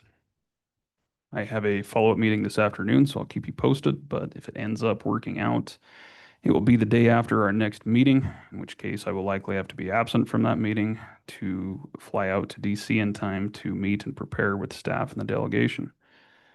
Based off this morning's hearing, that may complicate some timing issues there, so I guess stay tuned, but I certainly appreciate the honor and the opportunity to give a firsthand experience as to the inconsistencies with the ACECs and the expansion thereof that we've been dealing with for what feels like an eternity.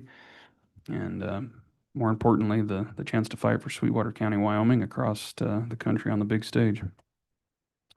I have a meeting scheduled with Candy this Thursday to go over the Wyoming horse racing contract. As you know, I believe I mentioned last meeting, that'll be expiring at the end of this year. So we will continue to bounce a few ideas off one another and bring that forth in one of the future meetings here. Also received communication from Candy, I believe it was yesterday, asking us to write a letter of support for her silo project that would be separate from the letter that may come about from the committee. I told her I would run it past you all, but I assumed we would all be on board for such a thing. And I also received communication from Janessa Meredith with Travel and Tourism to meet with Mayor Mickelson and I in regards to their indoor sports facility and the feasibility study that they have with that. Commissioner Richards and I met with Mayor Mickelson last Friday as well, went over everything that he's already discussed, but they've set up a couple committee meetings to discuss county priorities and perhaps a glance at some of the different joint powers agreements and what have you per what came about with the airport contract. So we'll see where those lead, but certainly appreciate any opportunity to work together with our governing partners. I tried to keep it short and it didn't work out, so I apologize for that. Stand for any questions. Since I put you all to sleep, Commissioner Slaughter, the floor is yours, sir. Mr. Chairman, I will do my part to try and get us back to our schedule and keep things shorter. Like our agenda for today, my activity since our last meeting has been pretty light. I did not have any liaison meetings scheduled during this time frame. I did attend the opioid meeting referred to by Chairman West. I also attended the special meeting called to approve comments on the Rock Springs RMP. On the 2nd, I attended the candidate meet and greet hosted by Craig and Rebecca Rude for Governor hopeful Eric Barlow. Yesterday, I met with Assessor Davis and Deputy Attorney De Leon to become more familiar with the request for the Lincoln Star Improvement and Service District and spent the rest of the afternoon updating financials and authorizing requisitions for the specific purpose tax joint powers board. Next week leads me into a full slate of liaison meetings. And with that, Mr. Chairman, my short report and my attempt to get us back on schedule is done, and I would stand for any questions. Well done. That was great. Thanks, Commissioner. Any comments or questions for Commissioner Slaughter's report? Last but most certainly not least, Commissioner Tillman, the floor is yours. Yes, sir. On the 22nd, I attended the Climb Wyoming mock interviews for the nursing students.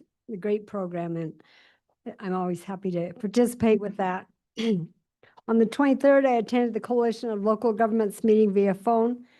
Highlights of that meeting were the conversion of the Naughton Coal Plant Unit 2 and 3, I think it's 1 and 2, to natural gas. Construction on natural gas pipeline has been underway and expected to be completed mid-October. Supplemental EA on 12 oil and gas lease sales in Wyoming in response to litigation. Comments were submitted by October 17th through the CLG. 2026 first quarter oil and gas lease sales scoping notice, 68 parcels totaling 94,465 acres. Comments on the draft EA were due October 30th, and the CLG did comment. Sage grouse plan amendments were submitted on October 3rd. Ashley National Forest, the coalition requested our legal, Danielle Betancourt, to write the comments and participate in the objection process for the High Uintas Wilderness Domestic Sheep Analysis Project, objection review and resolution. Bridger Teton National Forest, which we are not allowed to be a cooperator, has a cooperator meeting on December 18th in Marbleton. Legal Daniel Betancourt and Kent Conley will attend. The BLM notice to rescind the 2024 Conservation and Landscape Health Rule. Comments are due November 11th. CLG will be commenting. The Council on Environmental Quality released a memo providing guidance to federal agencies on the implementation of NEPA on September 29th. On the 27th, I attended the Sweetwater Combined Communications Center meeting. Director Nick Erskine completed training for emergency number professional. He is 1 of 4 in the state.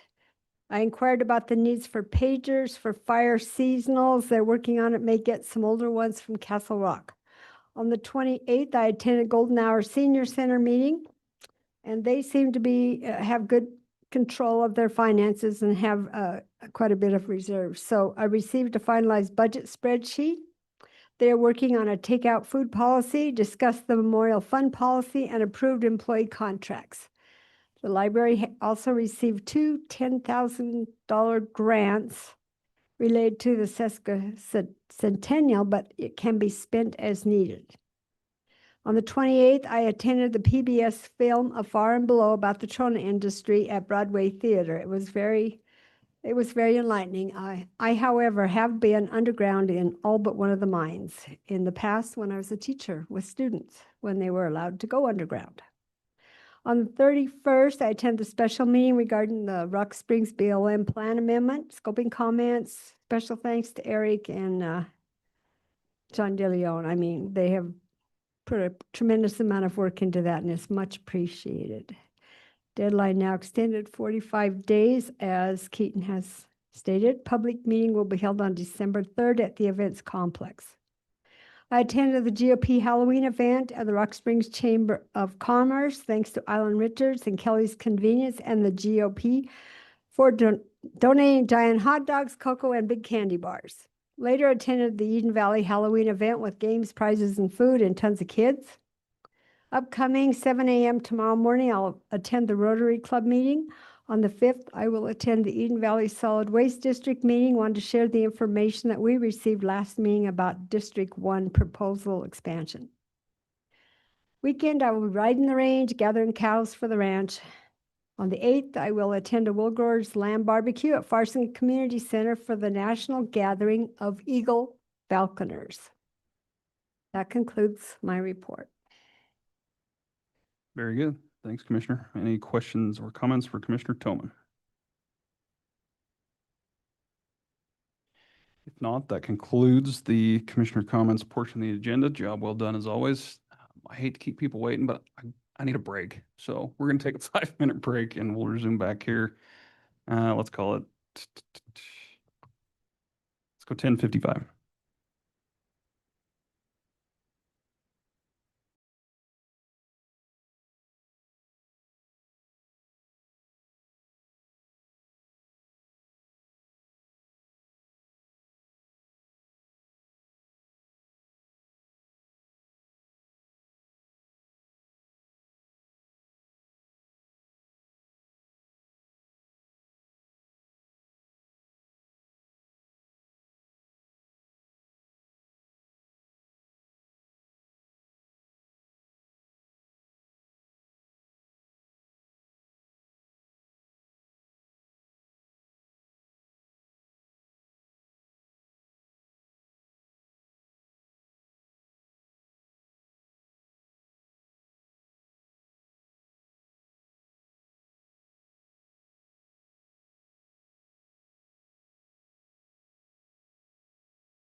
Go ahead and call this meeting back to order. We're back from break, and where we left off was tab C, which is the action presentation items.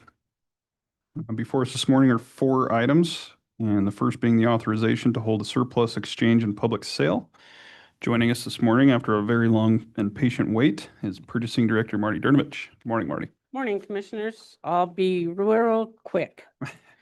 As you all know, as Public Works starts moving into their new building, their new facility, that always seems to, every time somebody moves, that leaves work for Marty's department.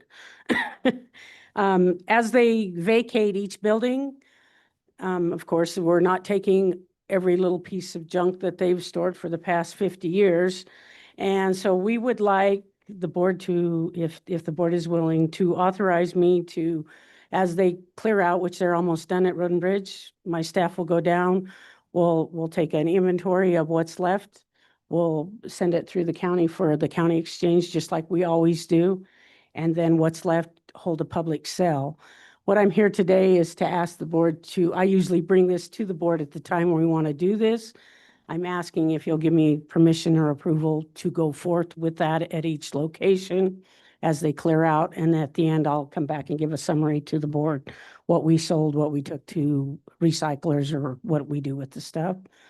In that as well, as you know, down at the vehicle shop, we have several surplus vehicles that are on the line there to be sold. And we'd like to also hold that vehicle sale during that time as they move. So we're not moving all that stuff to the new facility, at least getting those areas cleaned up so that the board can dispose of those properties if that's what your intent is. Very good. Thanks, Marty. I know that puts a lot of work on you, but it's also in a unique way, a good thing to sort through a lot of that stuff that's been Yeah. stacking up. So we appreciate your efforts. Questions or comments on the proposal, Commissioners? If not, I'd entertain a motion to authorize the purchasing department to hold surplus sales at the various locations for the departments relocating to the new combined facility on Leos Drive as presented. Mr. Chairman, Commissioner Tolman. go forth, Marty. That is a unique motion by Commissioner Tolman. Do we have a second? Second. Second by Commissioner Slaughter. Any further discussion? Hearing none, all those in favor signify by saying aye. Aye. Aye. Opposed, nay. Motion's unanimous. Thank you. Thanks, Marty. Appreciate your patience today. Item number 2 is Amendment 3 to the fiscal year 2020 Wyoming Commercial Air Service Improvement Plan Cooperative Agreement. And I believe joining us from afar is Airport Director Devin Brubaker. Good morning, Devin. Morning, Mr. Chairman, Commissioners. Not too far away this morning, but also recognizing you can quickly mute me by joining you virtually. So I do want to note that you're not behind schedule because of me today, though. So appreciate that. With that, Mr. Chairman, I am here before you to present an amendment to the cooperative agreement between the City of Rock Springs, City of Green River, and Sweetwater County Commission. This is an amendment that addresses a administrative oversight that occurred during the summer of 2024. You heard Commissioner Richards bring this up during his commissioner comments this morning. The way the program works is there's a MOU between the county and the state of Wyoming for the air service at the airport. And that MOU then gets basically converted into a cooperative agreement between the county and the two cities that deals with the revenue share, the expense share, the cost share between the 3 entities.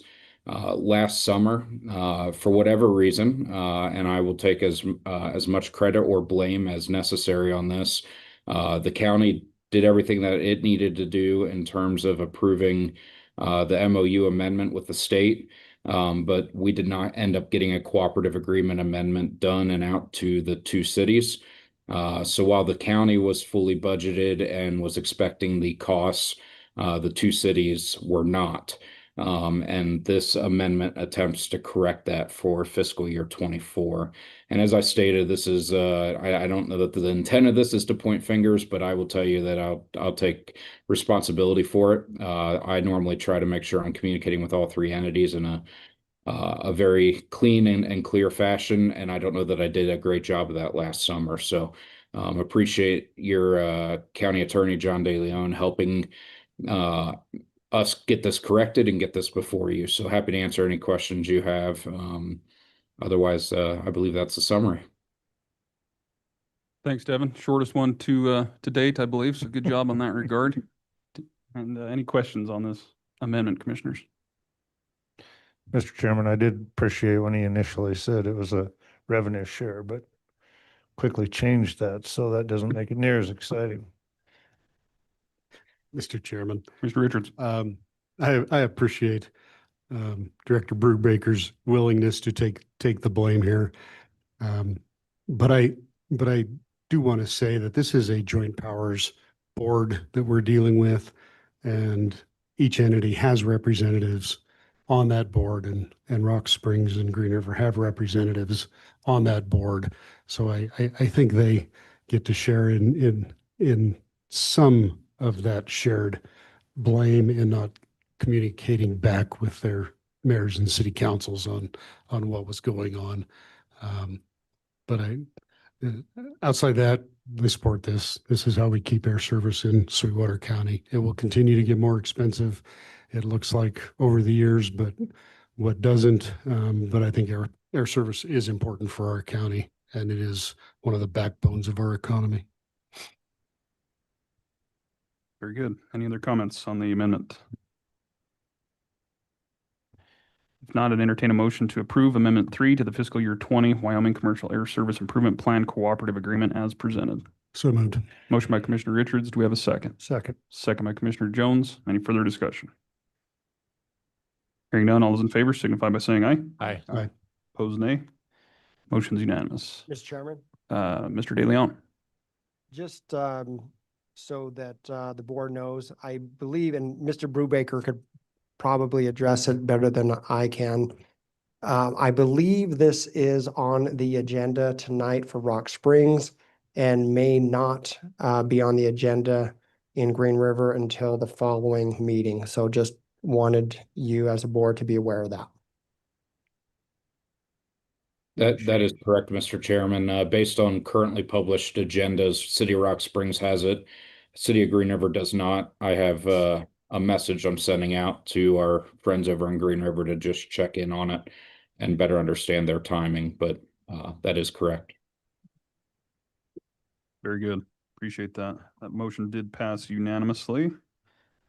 And with that, we'll move along to item number 3, which is the approval of resolution 25-11-GR-01 for the creation of the Sweetwater County Semi-Quincentennial Committee. Christina was kind enough to put this together for us. One of the requirements of being able to apply for some of these available funds via the state is that they must come before the county and or a committee of the county, which more or less, I guess, goes through them to ensure they're legit, I guess, for lack of better terms, and pass along letters of support, which would then be submitted to the state task force. And so within that prepared resolution, as you'll see, we established a committee between myself, Commissioner Jones, and County Grants Manager Christina Marshall. And we will together, I guess, work through some of these requests as they come in. I believe the intent is to probably have any applications sent to Christina, and then together the three of us will go through and approve them, get a letter sent out, and ship them on their way. They have until the end of December to apply for the funding. So, Commissioner, anything else you wanted to add? I know you had more involvement on that. Pretty well covers it, just simplifies it. It's not complicated, but we do have to have the governor wanted us to have a role in it. So that's my understanding is the reason for the committee. Anything we're missing, Christina? No? Any other questions, comments on the resolution? Anyone else want to volunteer? Guess not. With that, I'd entertain a motion to approve resolution 25-11-GR-01 for the creation of the Sweetwater County Semi-Quincentennial Committee as presented. So moved. Motion by Commissioner Jones. Do we have a second? I will second. Second by Commissioner Toman. Any discussion? Hearing none, all those in favor signify by saying aye. Aye. Aye. Opposed, nay. Motion carries unanimously. Item number 4, the final item to come before you this morning, is an update on the reorganization of Southwest Counseling Service. Joining us this morning is Interim Director and CFO Melissa Ray Marchetti, as well as Southwest Counseling Service Board Chairman Kayleen Logan, and appreciate you being with us. It's been a lengthy morning, but thanks for your patience. So good morning to you both.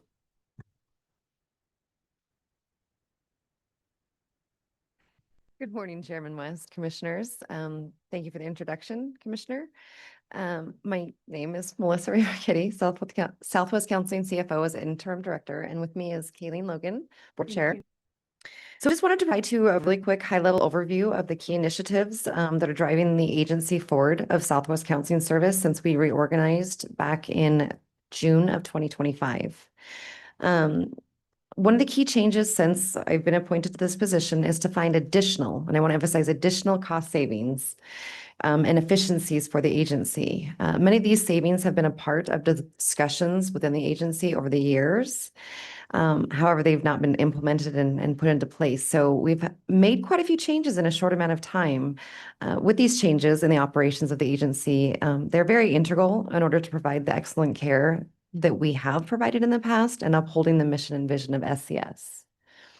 With that, I'm happy to go ahead and also let you all know that I've had the opportunity to meet with Irene Richardson, CEO of the hospital. We had a meeting coordinated by Miss Barbara Sweetwater, who is a member of our board as well. And we are moving forward for the first time of having an MOU between the two entities. So we have additional meetings going forward regarding this, but trying to really collaborate with our community partners has been one of the goals since taking the position of interim. In addition to that, there's been some implementation of a lot of different changes. There's been a lot of changes, staffing adjustments, service restructuring, and efficiency improvements that collectively at this point in time have an estimated annual savings of $851,058. In addition to that, we are also aggressively pursuing funding opportunities from the assistance of our newly contracted grants partner. And we have applied for a grant in the amount of $560,000 that fits into the purview of the services that Southwest Counseling provides. It's helping to target our youth population when it comes to drug use and as well as opioid and how they're affected by opioids. So if we are awarded that over that 3-year period, that will actually bring our additional revenues during this budget cycle to a little over $1,037,725 in savings as well as additional revenue. So that's what I've been doing here in the past few months. I also do want to talk about or mention also the industrial siting projects that Commissioner Richards has worked on as well too, and how that involvement includes Southwest Counseling Service. And so want to say expand on the appreciation of the board to include Southwest Counseling within those industrial siting projects and the funding to come that direction. In terms of the board, I'll kind of give a brief update. The board has been working diligently and they've created some new committees to streamline the flow of information to help keep our staff informed, to support the effective decision-making. These committees also help to advance the progress towards an organizational structure that meets the needs of the consumers that we serve within Sweetwater County, as well as ensuring that our policies remain current and effective, and that we continue to go ahead and move in a positive direction for the agency. We're also looking at outside companies. Some other behavioral health centers have undergone reorganization within the state of Wyoming. And so I've worked with other directors to go ahead and look to see what worked for them in terms of assistance with reorganization. So we'll continue to explore those avenues and hopefully cost-effective avenues to help and assist with the reorganization. Let's see. We've also had some great conversations with some of the department heads of the county. I'll say Mr. Legursky and Mr. Gary McLean, as well as Mr. Tim Knight, to kind of look at the perspective of how we can work together to go ahead and maintain that Southwest Counseling's IT and maintenance remains viable, as well as we're keeping up on the facilities. So there's been some really great committee meetings we've had with those individuals. During the October board meeting that was just held on the 29th, as Commissioner Richards mentioned, the SCS board did approve a new organizational chart that will be implemented by the incoming director that will be, so as the interim, the board made motions during this meeting. One of the first motions was to engage Mr. Raymond Wolf, who's one of the consultants from What Was Open Minds, and then, which again, as I just mentioned, we're looking at other companies as well too. However, that was the motion as it was made, but we're going to continue exploring this. And we volunteered Mr. Gary McLean in the motion as well too, to assist in the process of hiring for the executive director position. Another motion that was made by the board was for myself as well as Mr. McLean also volunteered. Anytime, Gary. And that's to develop a presentation for the Board of SES for a voluntary separation agreement program to include employee support and education on what those may look like for the agency. The third motion was the organizational structure, the reorganizational chart is what it was the board approved. And the final motion is to develop operations for reorganization of IT and maintenance, including but not limited to outsourcing as well as participation by the county staff. So in closing, to make it brief, I'd just like to say that I really want to give the thanks to the support of the Board of County Commissioners during this process, to Commissioner Richards as our liaison to our board, as well as the department heads I mentioned, Mr. Gene Legursky, Tim Knight, Gary McLean, as well as Mr. De Leon throughout this process. They've been integral as we move towards an improved version of SCS. So I'll let you. Sure. I would like to thank the county commissioners, specifically Commissioner Richards, Mr. De Leon, Gary, as well as Gene Legursky and Tim Knight in helping us in this process of reorganization. Gary was able to lead small working groups of the board, and through his expertise and support, the board was able to develop an organizational chart that is more streamlined with hopefully a major decrease in savings in salaries and benefits, especially looking at that administrative line that we have. We're making some very difficult decisions. There's been pushback, but we're hoping to be able to move the agency into a better light where our services are meeting the needs of the community, the Board of County Commissioners, as well as the clients. I do appreciate your help. The board is in the process right now with the various committees that we have developed to move on a strategic plan that identifies goals for the next year, the next 2 years, and the next 5 years. We want to actively start searching for a executive director. I think at this point in time, that decision is of utmost importance for us to fully be able to move ahead, and would really appreciate the support of Gary in being able to help the board do that and help us with that search. So I want to say thank you and appreciate your time today.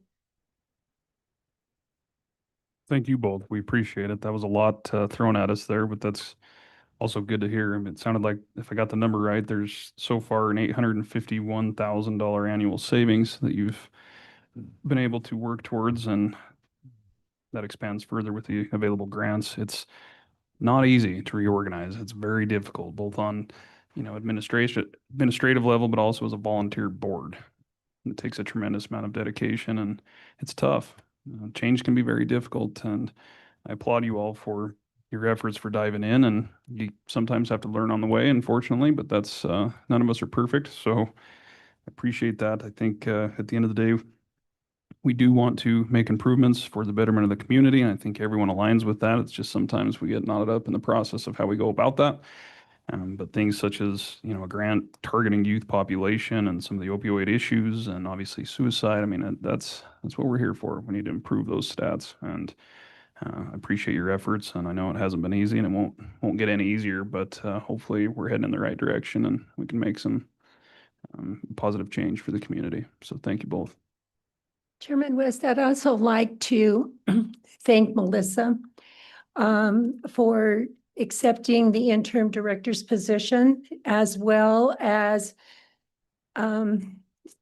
enthusiastically taking direction from the board and trying to make major changes. She's been a real benefit and has worked very diligently at trying to follow the direction of the board and make the changes that we would like to see. So Melissa, I thank you for that.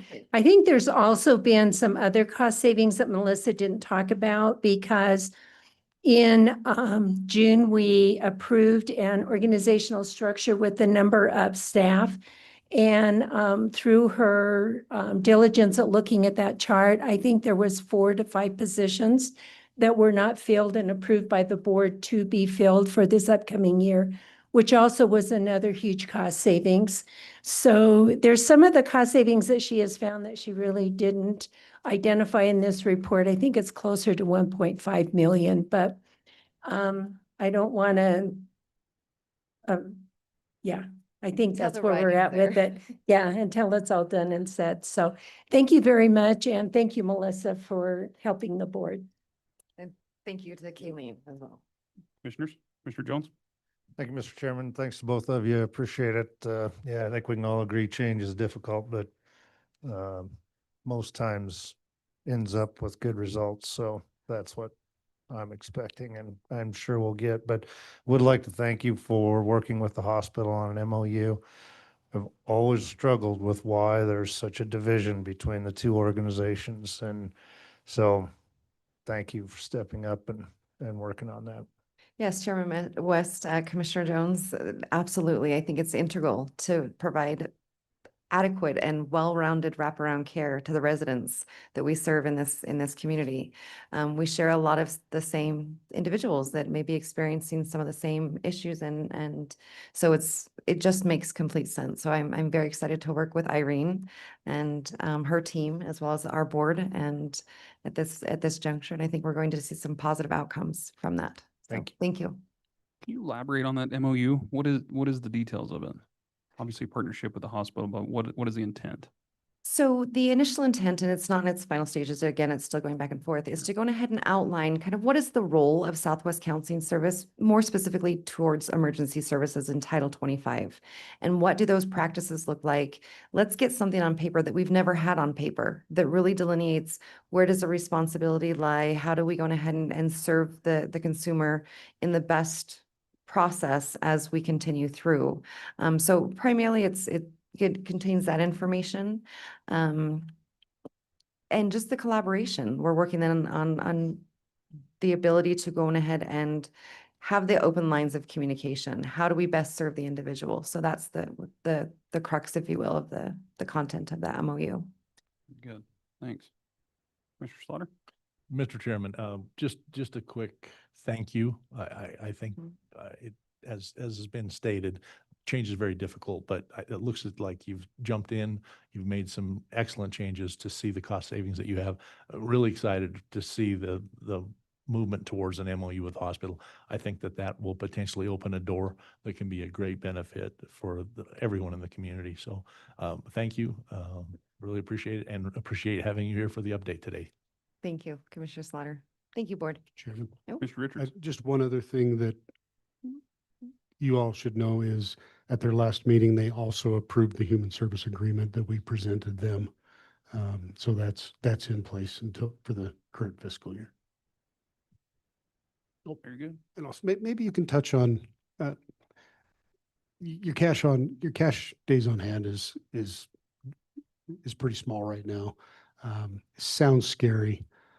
Can you elaborate on it and maybe appease those that are listening as to why it's maybe not as scary as it sounds and why we're not shutting down next month? That's not how it really is. Absolutely. Chairman West, Commissioner Richards, if I may state, for your first comment regarding the MOU, the budget agreement, it didn't take 6 months. It was approved at the first showing and after attorney review, so we call that a win. Regarding our days cash on hand that have been discussed during the board meetings, we are at a point where we've had behavioral health redesign. This is the second fiscal year of FY26 in which we have had a change in the way in which the funding that comes from the state to pay for services, it has totally revamped. As we're going through that, we are still getting trued up in our state contract, which means that we provide the services, we bill for those services. If we don't, draw down the entire funding, we're currently trued up to meet our contract terms.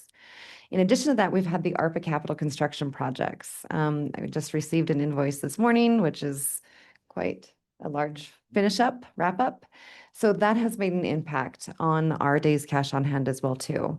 So there's a few contributing factors. I do foresee that we are going to balance out that with some additional cost savings as well too, is that the sky is not falling, Commissioner Richards. The sky is tightening its ropes and making sure that we have the pieces in place to be able to move forward to have financial long-term stability for the agency. But it's, I don't want to discredit the days cash on hand because it is low. But we have works in progress to go ahead and address that and increase our days cash on hand. And as soon as these ARPA projects are done and over with, I will be very excited.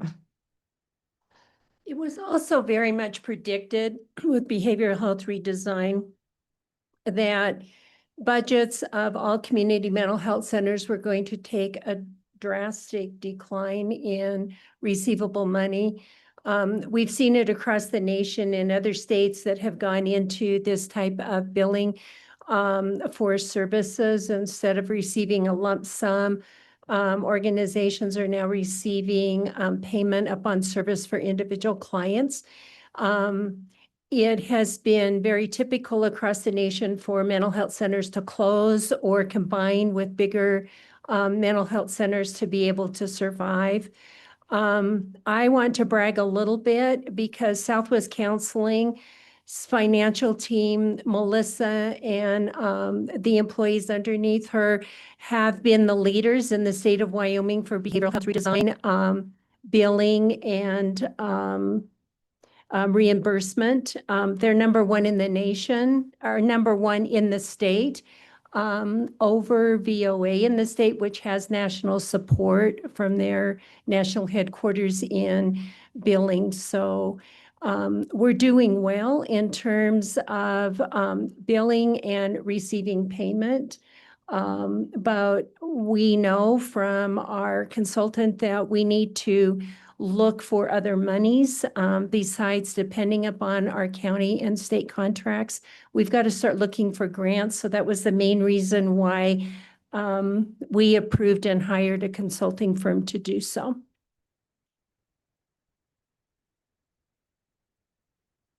Very good. Any other comments?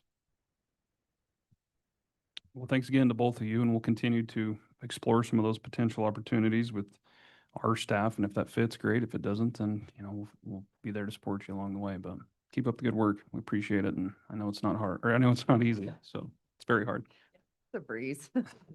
We appreciate your time. Yeah, Thank thanks you. for coming to see us today. Commissioners, with that, there is no further business to come before this board this morning. And as such, this meeting stands